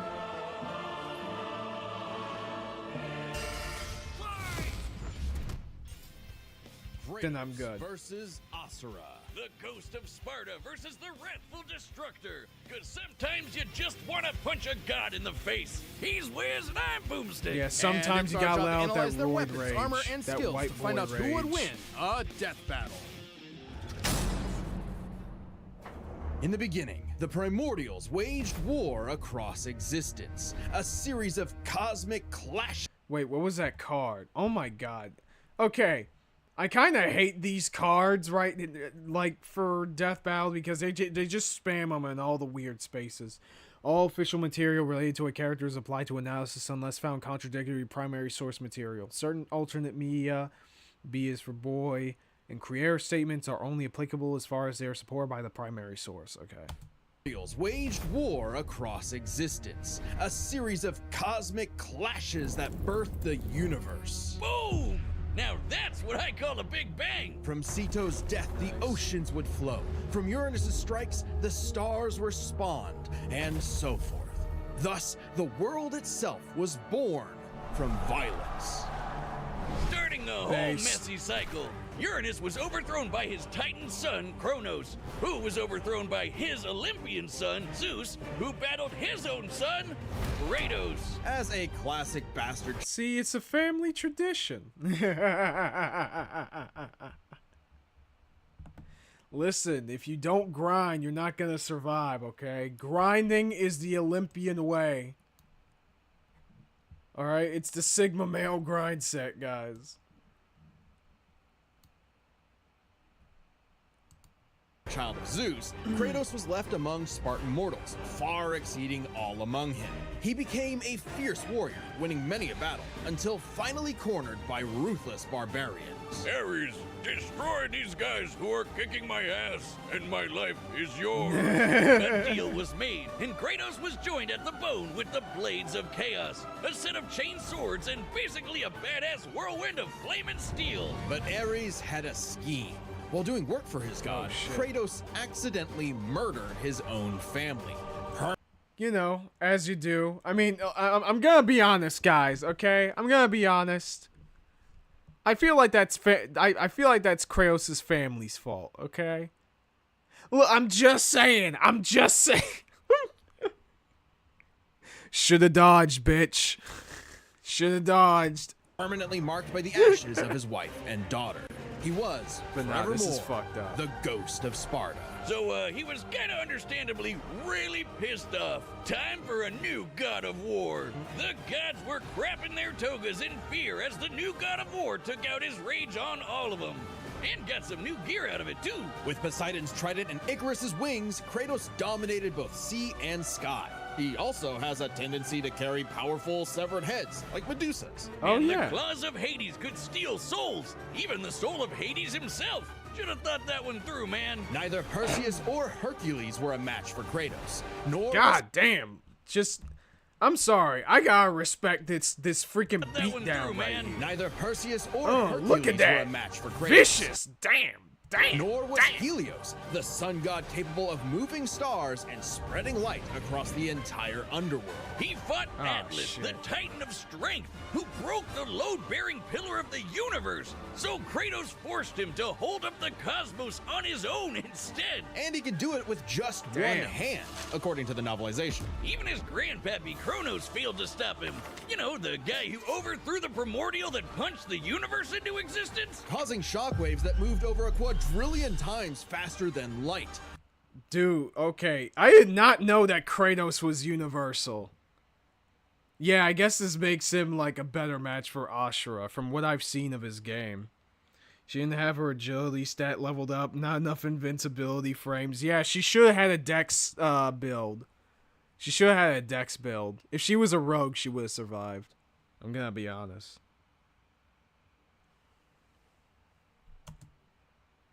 A frankly incomprehensible feat, Then there's Daddy Zeus. who proved a serious challenge, until Kratos drew perhaps his ultimate weapon, the Blade of Olympus. It can make tornadoes, lightning, force fields. Oh, and it can stab the hell out of you. It's siphon. God, dude, look at that shankage right Tornadoes, there. lightning, force fields. Oh, and it can stab the Dog. hell out of you. It siphons godly energy and can Kratos regained the Blade of Olympus in God War Valhalla and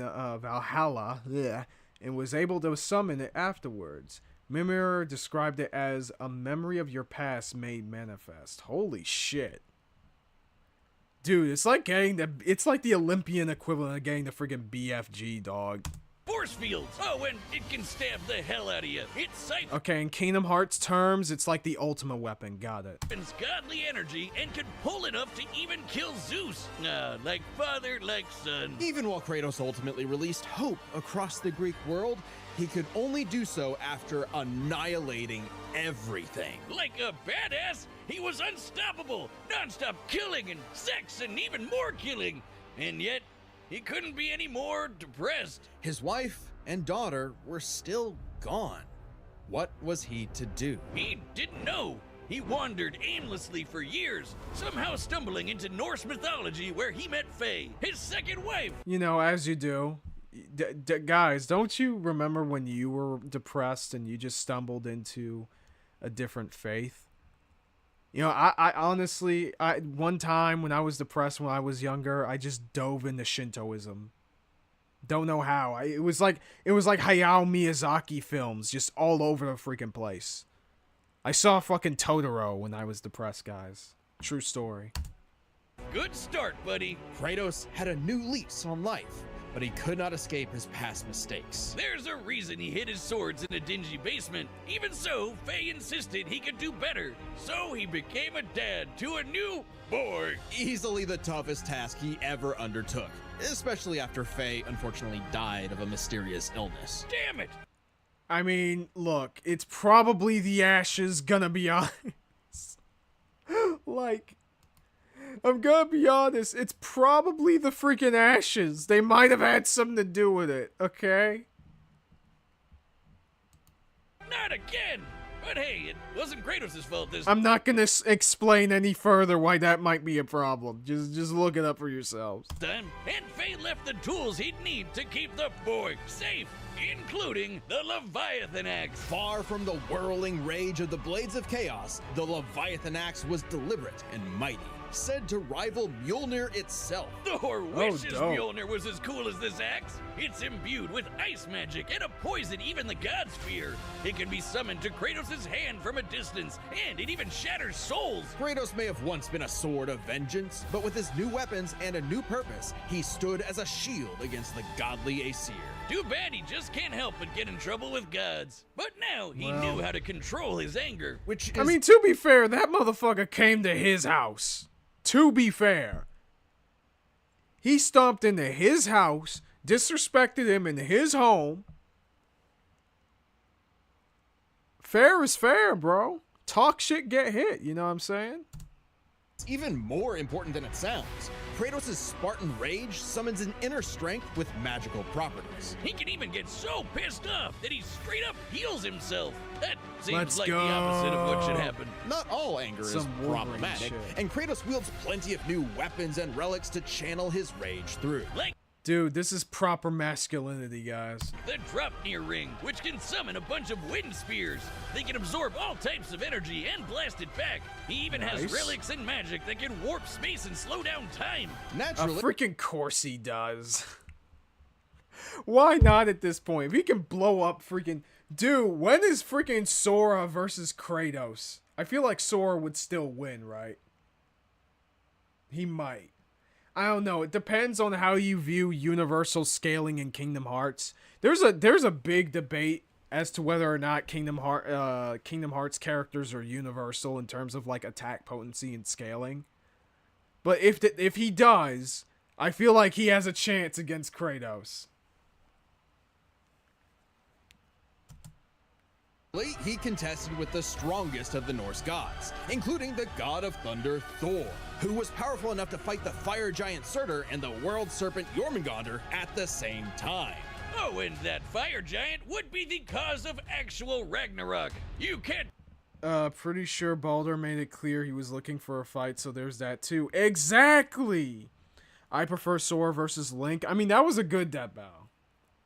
Sorry, that didn't happen. I was thinking of Sora versus Pit. Dude, the very first death battle I ever saw was the first Link versus Cloud fight. That was the very first one I ever saw, and it was way back when I was like 15 or something. Changed my whole freaking brain chemistry. Now, I'm not as big of a fan of death battle, to be honest, because I feel like they just pick a lot of easy stomp-ass fights. And they don't do a whole lot in terms of the research, and the presentation can be fucking dry. So, I'm a little bit mixed, but I was like, you know what? Let me give these guys a chance again. defeat me, Thor. I know, but he can.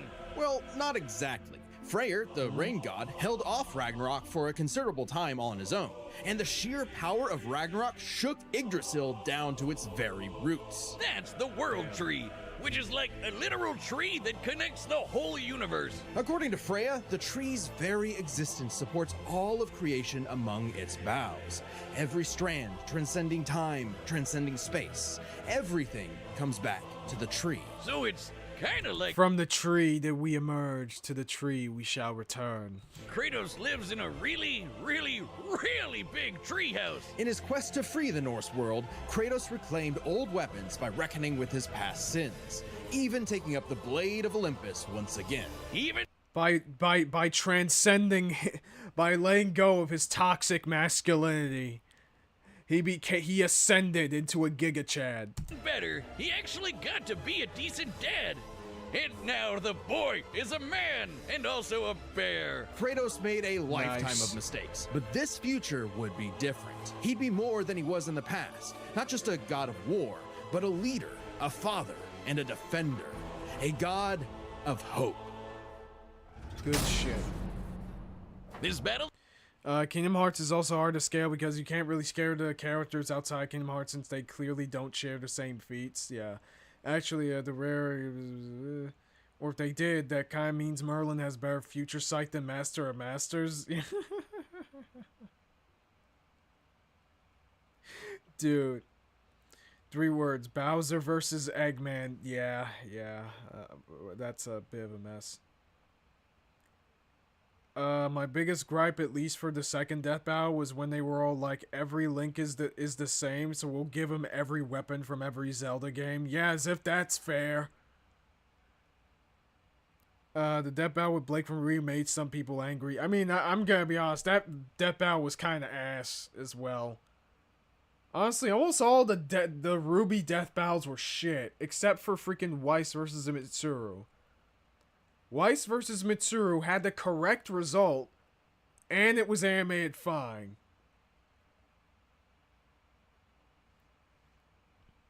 What I've done. Anyway. Is sponsored by Robin Hood Gold. Fuck your sponsors, bitch. Sponsor these nuts. Fell from the heavens, only to rise from the depths of Naraka after 12,000 years. After 12,000 years, he's free to punch everything dumb enough to get in his way. He was the demigod of wrath, Asura. I remember my first Death Battle, Tracer versus Scout, back when Valve was still updating TF2. Damn, I feel old. I guess we gotta see how Ruby versus Maka turns out. I mean, Maka fucking stomps, dude. Like 110%. Maka stomps. Whether you pick the anime or the manga, it does not matter. She should absolutely win. Unless they really fuck up with the scaling of like the speed scaling, because there are arguments people have made for like Ruby being like hypersonic speeds or sub-relativistic speeds, which is like below light speed right? Like they're not quite light speed attacks, but like, you know, a little bit similarly. Also, Death Battle are so real for this. Why the fuck didn't they put Ashura in Marvel vs. Capcom? That's so freaking shit, dude. Actually, let me check, actually. Maka Alburn versus Wiki. What's the scaling for her? Oh, they even have Ruby versus Maka there. Okay. Pre-time skip. Okay. So, what is the speed? Speed. Okay, here we go. Yeah, speed of light. So they got her at relativistic the speed of light. Five Madness Future Corona with Moonlight. Oh, so it's like a specific technique that gives her that? What is this? I'm gonna try sense wavelength that's controlling those crescent projectiles on it. Alright, I've got them rhythm now. Soul hack. Those discs are now under my control. Do it over there. Oh, so this is like the technique that they used. I mean, it seems like a cool fight scene, though. Like, okay. So they're like relativistic speeds. Okay, so that's similar to like the highest feats that I would say Ruby reasonably has. Since Ruby should win thanks to superior reactions and Maka's pretty bad durability. Really? Maka's building level durability makes no sense. The MCB feats of Soul Eater are based on BS physical hits. It should scale to Maka in durability. It should, probably. The Black Bud, right? Maka with high diff with manga version. I highly doubt Ruby could take on Black Blood. Yeah. Does Ruby have access to dust? If so, she freezes Maka in place. I don't think they'd be fast enough to catch her. Also, Maka would be physically stronger, right? Ruby's bullets aren't that fast. Maka can just deflect them with the Death Scythe Soul. Ruby isn't even strategic. She's more childish and reckless. I mean, reasonably so. Have you not seen episode 1 of volume 3? She can use ice to... Oh my god. As for Maka's intelligence, I forgot. It's been a while since I read the manga. I'm pretty sure Maka is, on average, way more intelligent than Ruby.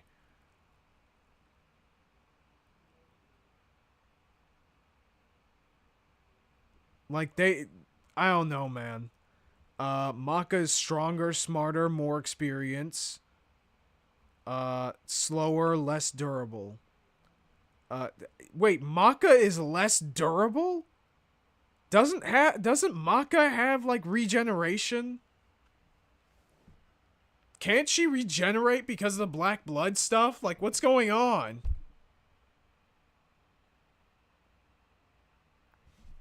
Maka was at least beyond Sonic speed. Okay, Ruby's dying really hard in their fight. Maka takes a win easy. Like, if they use the manga version, which is the most fair version that they can use, Maka should win. 100%. Like, okay, here's this guy listing here. Maka, attack potency, multi-city block level, durability, multi-city block level plus, speed, hypersonic plus, much higher with teleportation. Wait, Maka can teleport? Oh, this shit is over. This is over then. Ruby, large building level with help from Waishni. True. I don't remember Ruby taking down like multiple city blocks. Durability, yeah, should scale. Speed, hypersonic plus with high hypersonic reactions. Maka takes this with low diff. Yeah, again, like Maka has regeneration as well. So unless Ruby has something that can like kill Maka in one shot, she's not gonna win. Am I right or wrong? Ruby's intelligent. Looks at Volume 8. Could have fooled me. Wait, Maka can what? Yeah, I'm pretty sure in the manga or even in the anime, she can regenerate, right? Isn't that like a thing?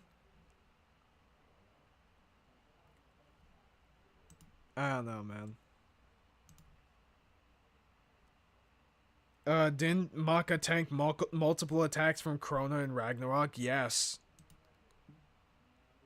Alongside 7 other demigod generals, Asura served as defender of humanity against the impure Goma, dark spirit monsters infesting the world. And the demigods battled the Goma by wielding a mystic energy formed from human prayer, mantra. By advancing technology with mantra, the Guardian Generals became essentially hyper-powerful mystic cyborgs. They could Dude, the very premise of Ashura's Wrath and the way their world building works is so wild to me. Like, the first time I watched this, I was all like, are they actually gods or are they like aliens? But like, you know, they didn't actually, it ended up being, well, a little bit of the former, but.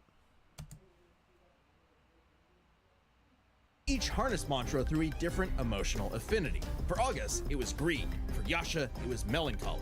I'll give you one chance to guess what Asura's is. By tapping into his wrath, Asura can take many forms for battle, like the 6-armed Vajra, a state Good powerful shit. enough to subdue the embodiment of the planet's will and the source of the Listen, he can give every single handshake possible, alright? Goma, Vlitra. But he wasn't angry enough to put Goma Vlitra down for good.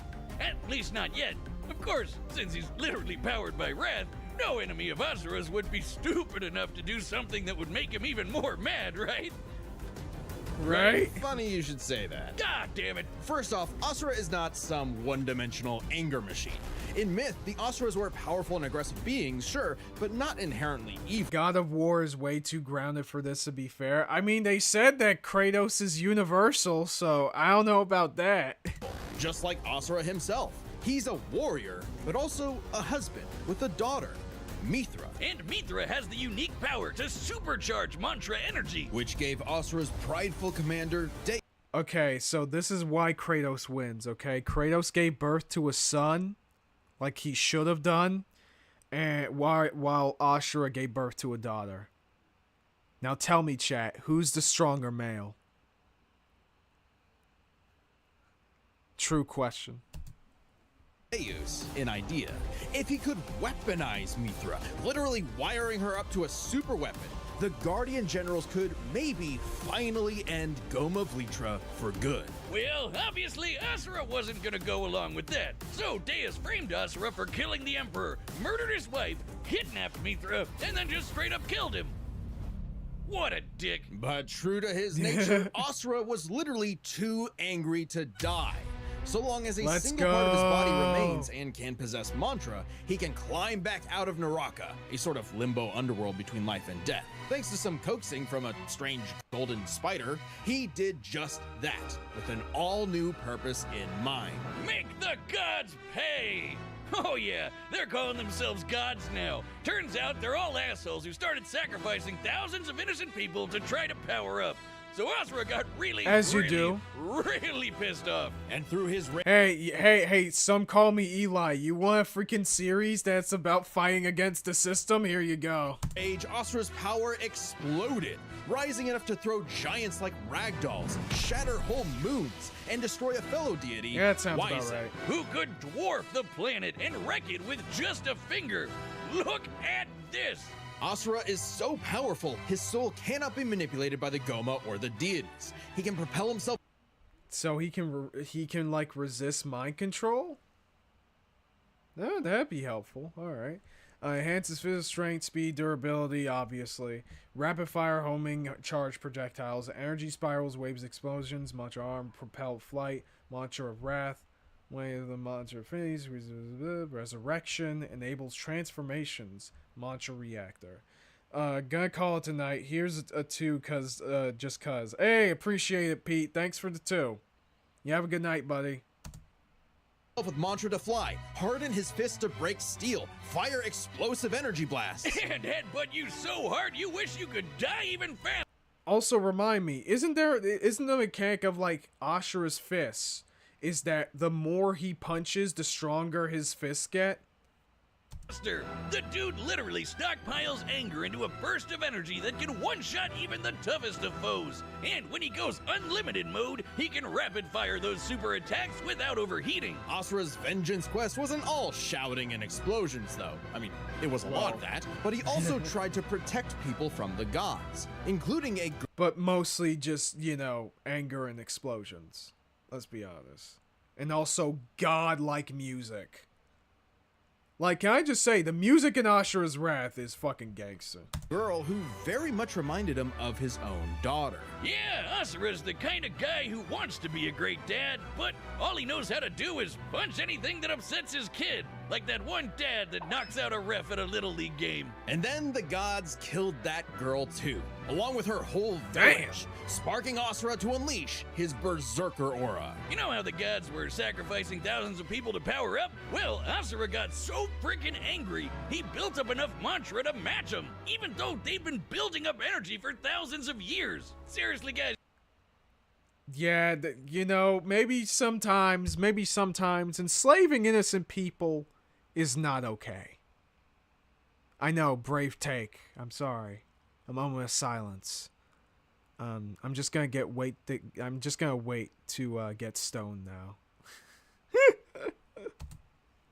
You're pissing off the guy who literally gets more powerful the angrier he gets. What did you think was gonna happen? Yet even in berserker mode, Asura never lost total control. Berserker Asura adds even more extra arms, and they're big and glowy now. The man can launch so much angry mantra he wiped out the god's whole space fleet in seconds. Asura's anger raised to levels so high. Vajra Asura, 6-arm Vajra Asura, Berserker Asura, Wrath Asura Mantra, Asura the Destructor, Planet Size, Interstellar Flight. Yeah, I remember that. Even he couldn't contain it, scorching him into his Wrath form. Even though it hurts Asura while he's in it, this form is still perfect for absolutely shit-stomping a snobby demigod's face in. It's okay though, his brother-in-law punched the edge out of him. Yasha saw the error of the deity's senseless sacrifices and teamed up with Asura for a coup against Deus. Awesome, Nice. They're bros again. Like that dude, this guy in his fighting style is freaking baller, I gotta say. Like that guy's freaking cool. Just in time for Asura to hit his former boss with so much mantra that he burst. then dive into the planet's core to obtain power equal to 1,000 arms. His mantra form, finally, a power capable of killing Vlitra in a big planet-busting blast. Deus was defeated, and Gaia was saved. Yet, Asura's wrath hadn't been quelled. Title drop! It turns out that spider that guided him was actually Chakravartin, the creator of Mantra and the entire universe. And everyone... Yeah, I was about to say, so, yeah, I feel like there's a very strong possibility that Ashura might win this one. Suffering was part of his plan to make Asura his heir. Chakra kidnapped Mithra, because of course he did, and tested Asura in the form of a massive golden Buddha statue. Check out the size of it! That thing can literally hold a galaxy in its palm. Naturally, Asura and the statue threw hands. Enter the... Yeah, literally. Literally, by the way. They also threw planets, too. Lots of planets, mostly planets. The Mantra Reactor focuses Ashura's affinity with full control, bypassing any detrimental effects such as his wrath form to ascend to far greater power. Yeah. Why couldn't you just say that in the script, guys? Like, this is the problem with these cards, right? Sometimes it can be, like, extra detail, right? You know, that isn't necessarily, like, super important in the death battle. Other times it's like, dude, just put that in the fucking script. You're fine. It's a YouTube video.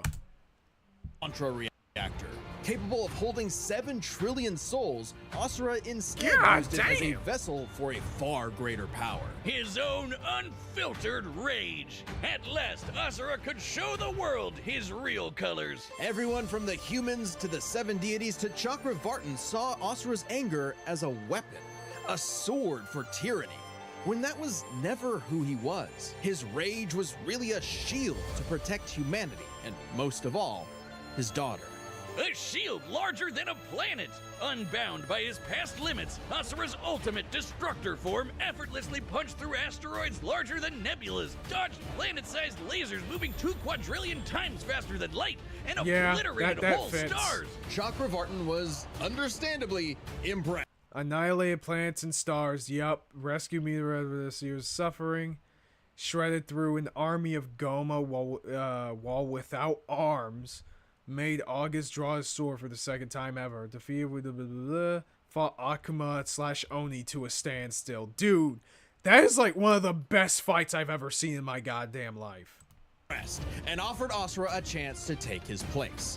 Asura smiled at the offer and extended his arm. Right into Chakra's face, as if he was gonna let some god trample over more worlds. Instead, he literally beat the QTEs out of God, obliterating him and his plans in a cosmic explosion. But with Chakravartin dead, so was the concept of Mantra itself.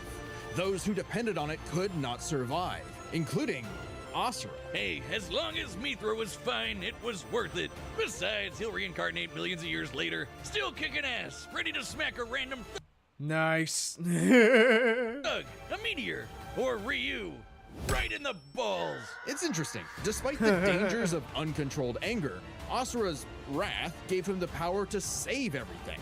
All because of just one thing. Some bastard made his daughter cry, so they had to pay. Now that's a god I can get behind.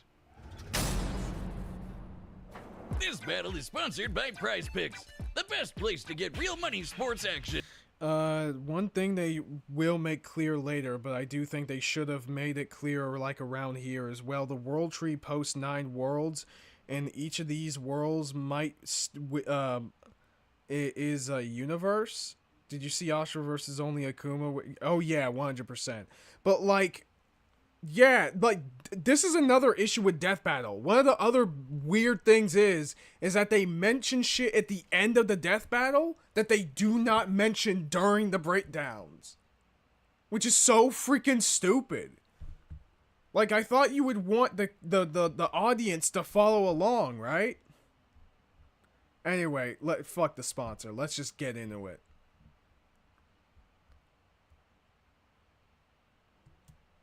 Run your game. All right, the combatants are set, and we've run the data through all possibilities. It's time for a death battle!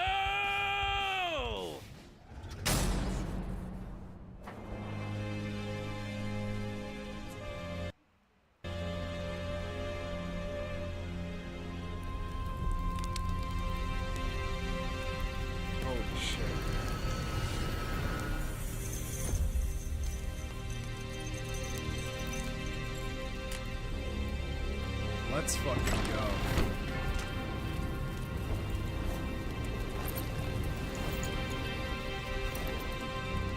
The fucking aura here.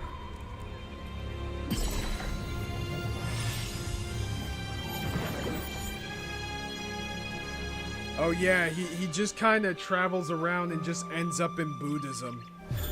Because why not?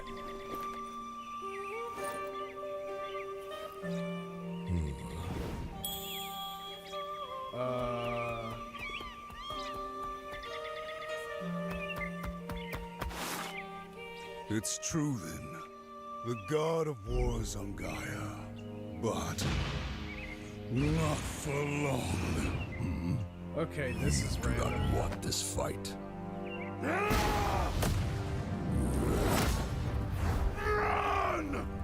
I mean, in terms of versatility, like, Kratos definitely has it, but...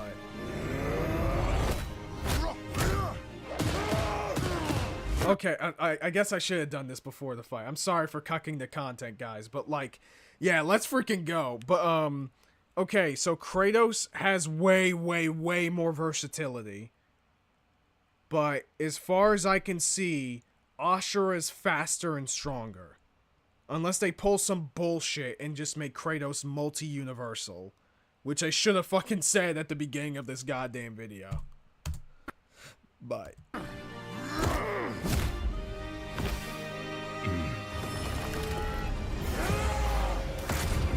God damn.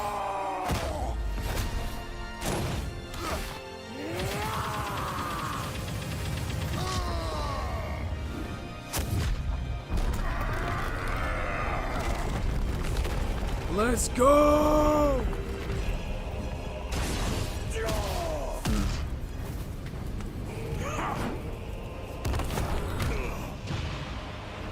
Really? As soon as he had the form, it's like, okay. Alright, go ahead, pop off, pop off.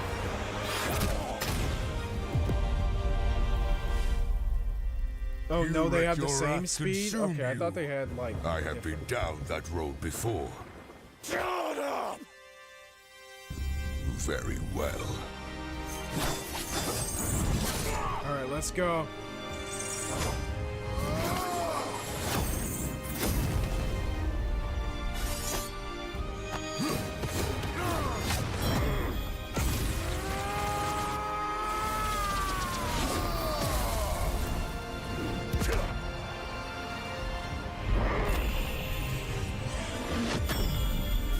God damn.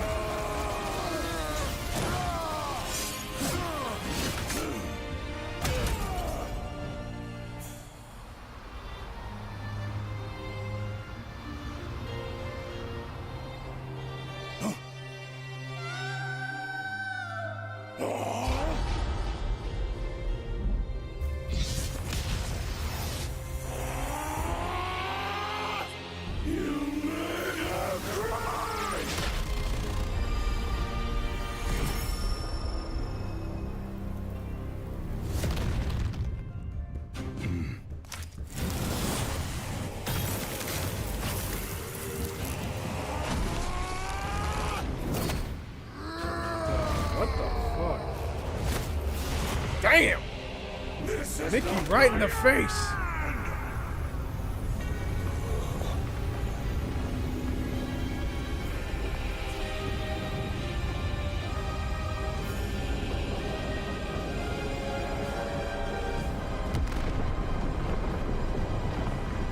Good lord.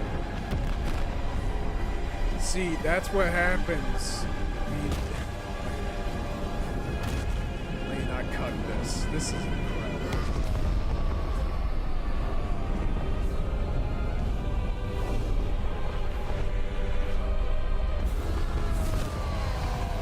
Ah, the parallels. The parallels, guys.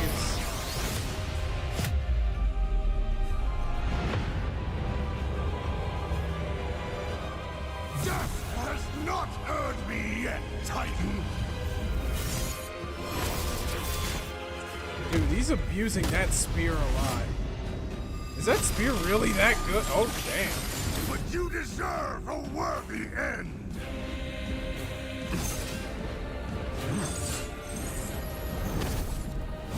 Oh shit. Slingshotting around.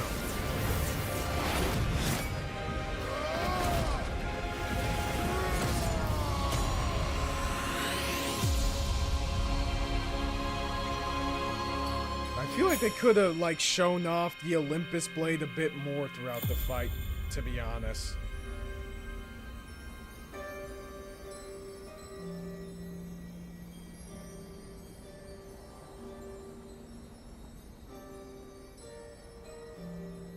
You are a monster no longer. I never was. Damn.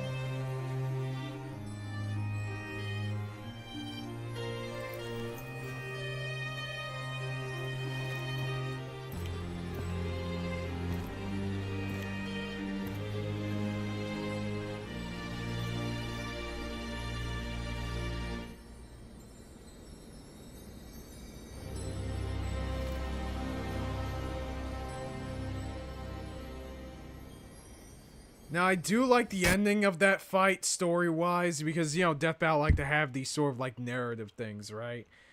The first part of the fight where he kind of got pulled in was, like, kind of, I don't know. I call BS. Well, let's see how they explain it, okay? The real Ashura's Wrath fans, the Ashura's Wrath stands can explain to me if they're fucking capping or not. But that was a good fight. Well, I guess Asura's wrath really is gone. But are we sure this is how it'd go? Even though Asura can blow up stars? Asura had some amazing displays of apocalyptic destruction, but the full scope of their speed, experience, versatility, and power sheds a surprising light. At first glance, speed seems like a shoo-in for Asura. Kratos is quick, but he never dodged a universe-crossing laser. That doesn't mean he couldn't. Remember, as usual, we look at these characters at their peak, free from gameplay restrictions. Yeah, we're looking at everything in canon, and Kratos fought and killed Helios, the sun god. From the moment he's introduced, Helios is emphasized to be immensely powerful. Without Helios, darkness would shroud everything. His Kratos directly defeated Atlas in combat, who have just recently captured Helios, further supporting the notion that Kratos outspeeds Helios. Wait, let me see how they describe that again. Be immensely powerful. Without Helios, darkness would shroud everything. His light... Okay, but like... does that note about his speed, or him just being able to spread his light throughout the universe? I would need to know the context of that statement, bro. Was fast enough to illuminate the entire... The bright light Helios. I mean, yeah, his own light probably would, but does that extend to, like, his movement speed and attack speed? I don't know. Underworld while Kratos sailed through it, taking a few hours at most. So, kinda hard to quantify, but that's... If Ashura were to destroy the planet Kratos was on, he could survive in outer space as shown in his battle with Ares. This event is further substantiated as non-illusionary in God of War 2 in its novelization. Oh, shit.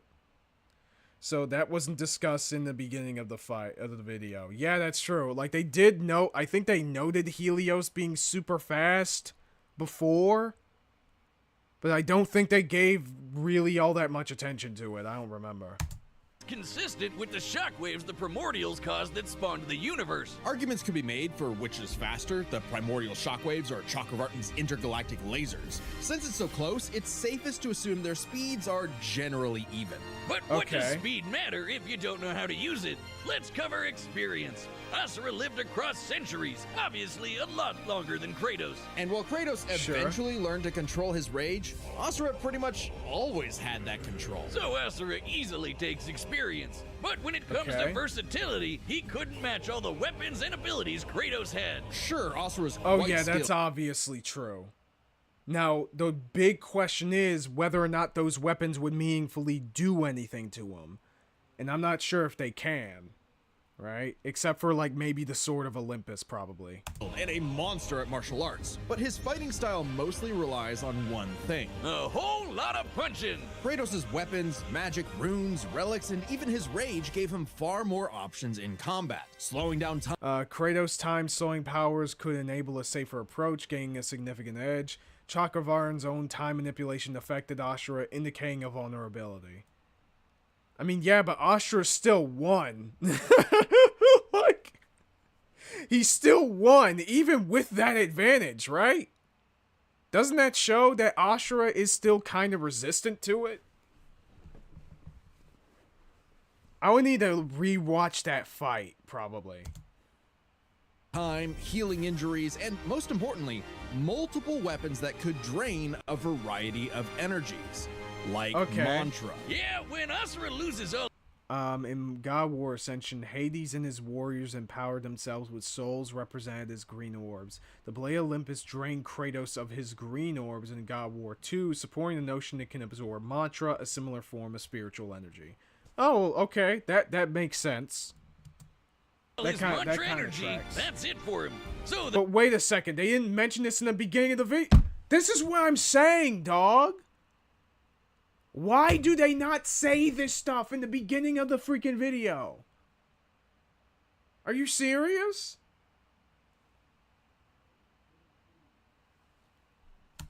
The Dropnir spears and the Blade of Olympus gave Kratos exactly what he needed. Versatility and multiple...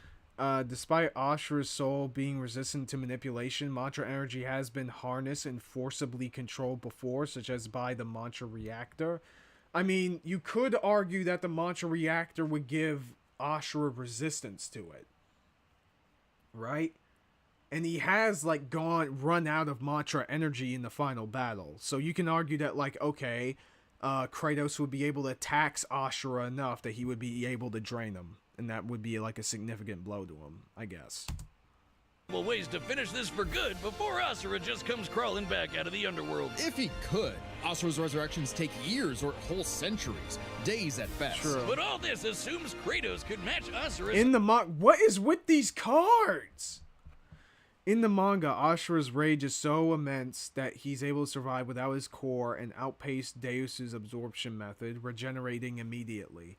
Kratos' multiple sources of absorption can drain beings stronger than Ashura, suggesting Ashura would eventually succumb. Keeping his body parts separated is also a viable counter in that continuity, which Kratos should be capable of.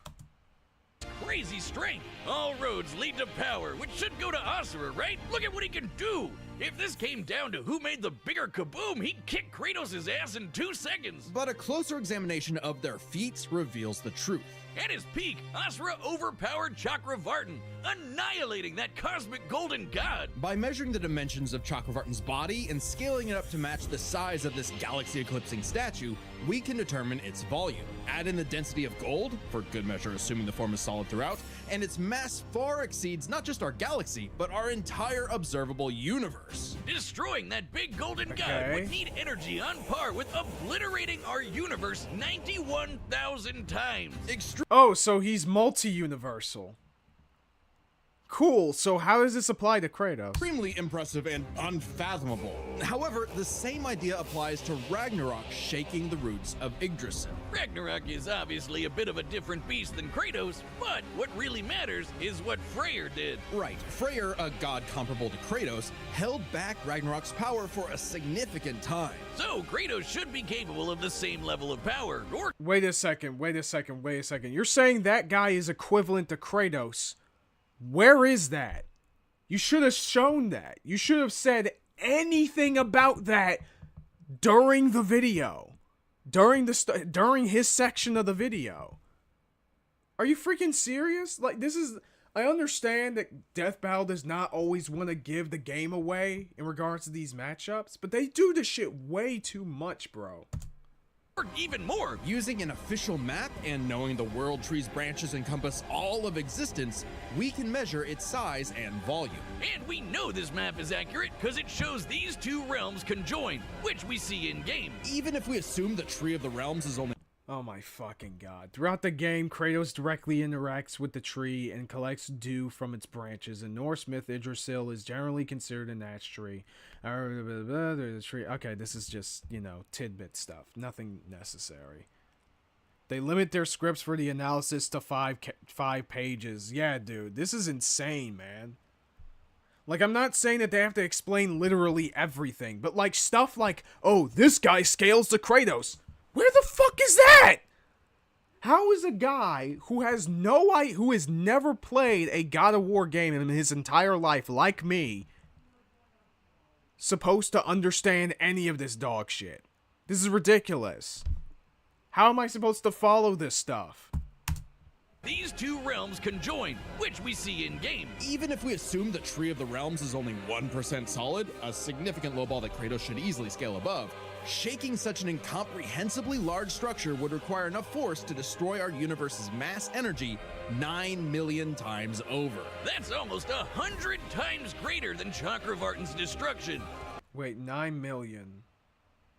Oh, sorry, did they say 9,900,000,000? Would require enough force to destroy our universe's mass energy 9 million times over.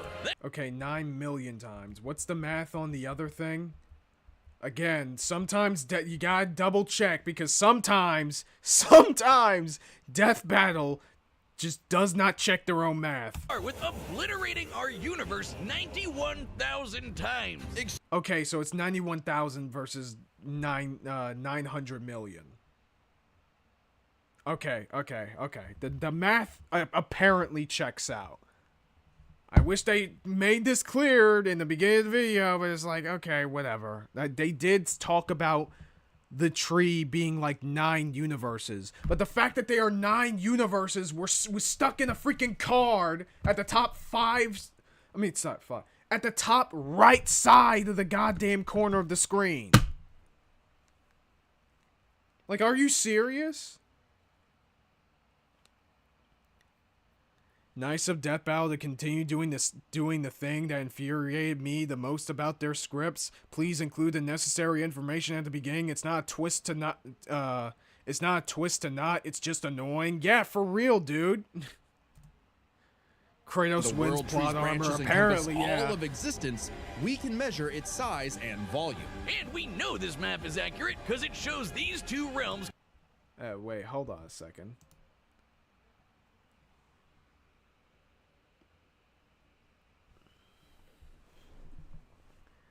Wait, did that guy respond? Wait, what the fuck? She never did, and I genuinely hope that comes back to bite her later. I mean, yeah, but my point still stands. What the fuck? Okay. My point still stands. Emerald should know and should have told the team.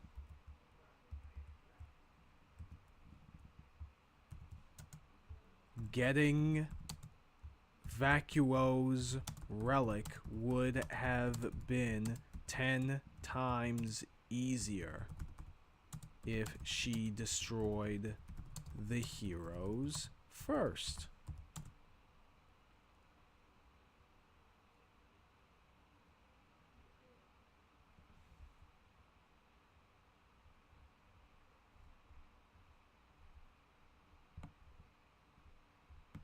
Rid of her immortality.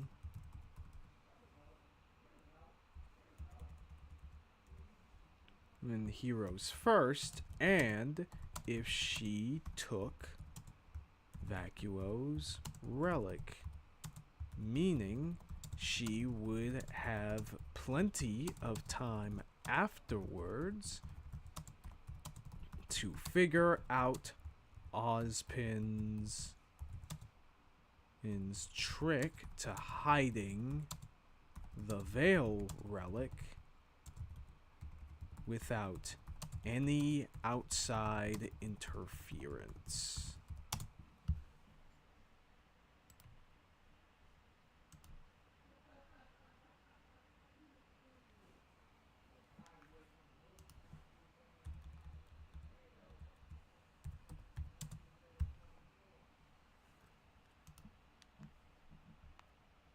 Okay.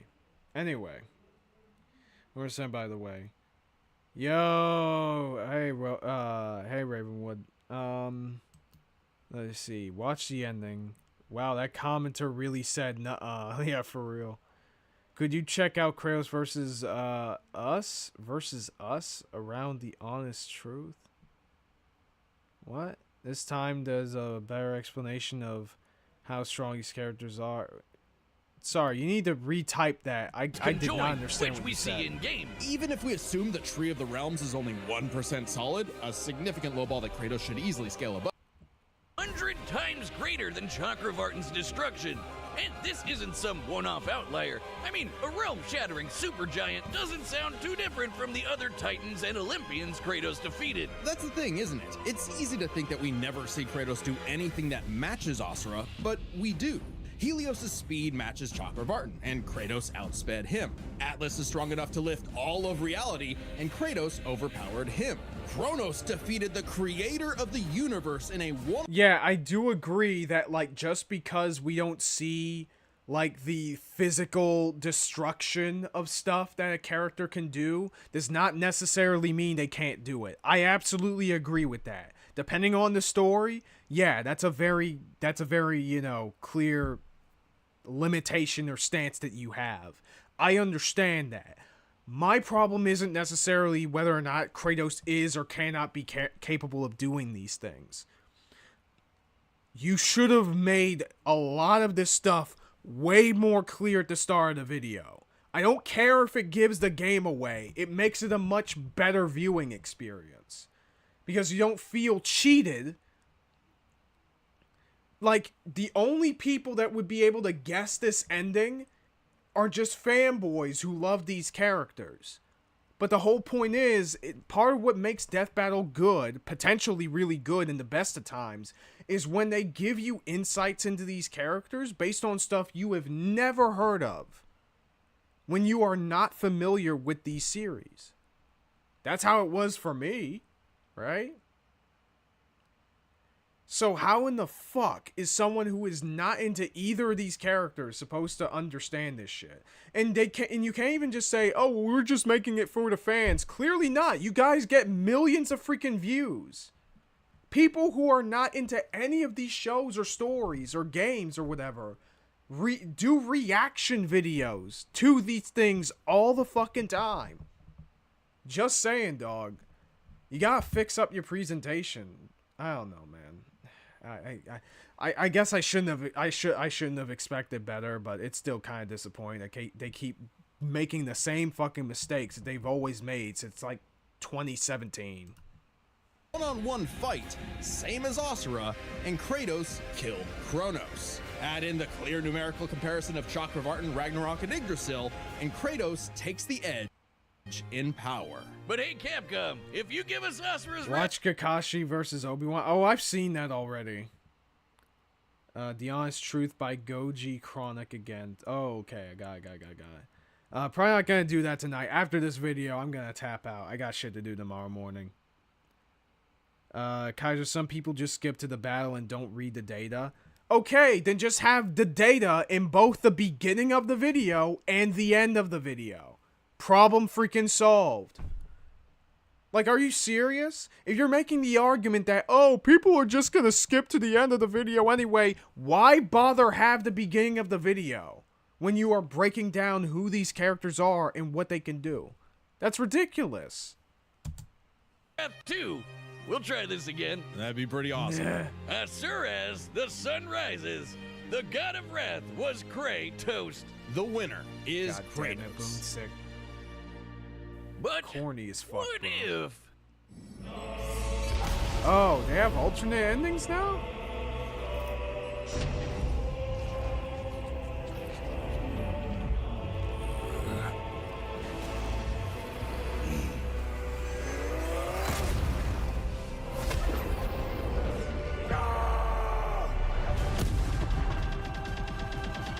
Oh, that's dope. So I guess they're doing alternate endings now? I didn't know they did that. Oh my god. Yeah, that's pretty, you know, game faithful. Right?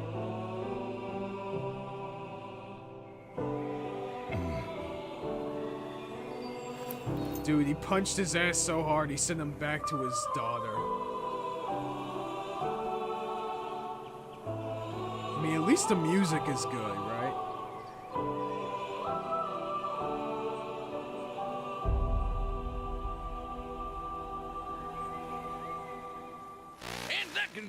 pitch for Asura's Wrath 2. The end.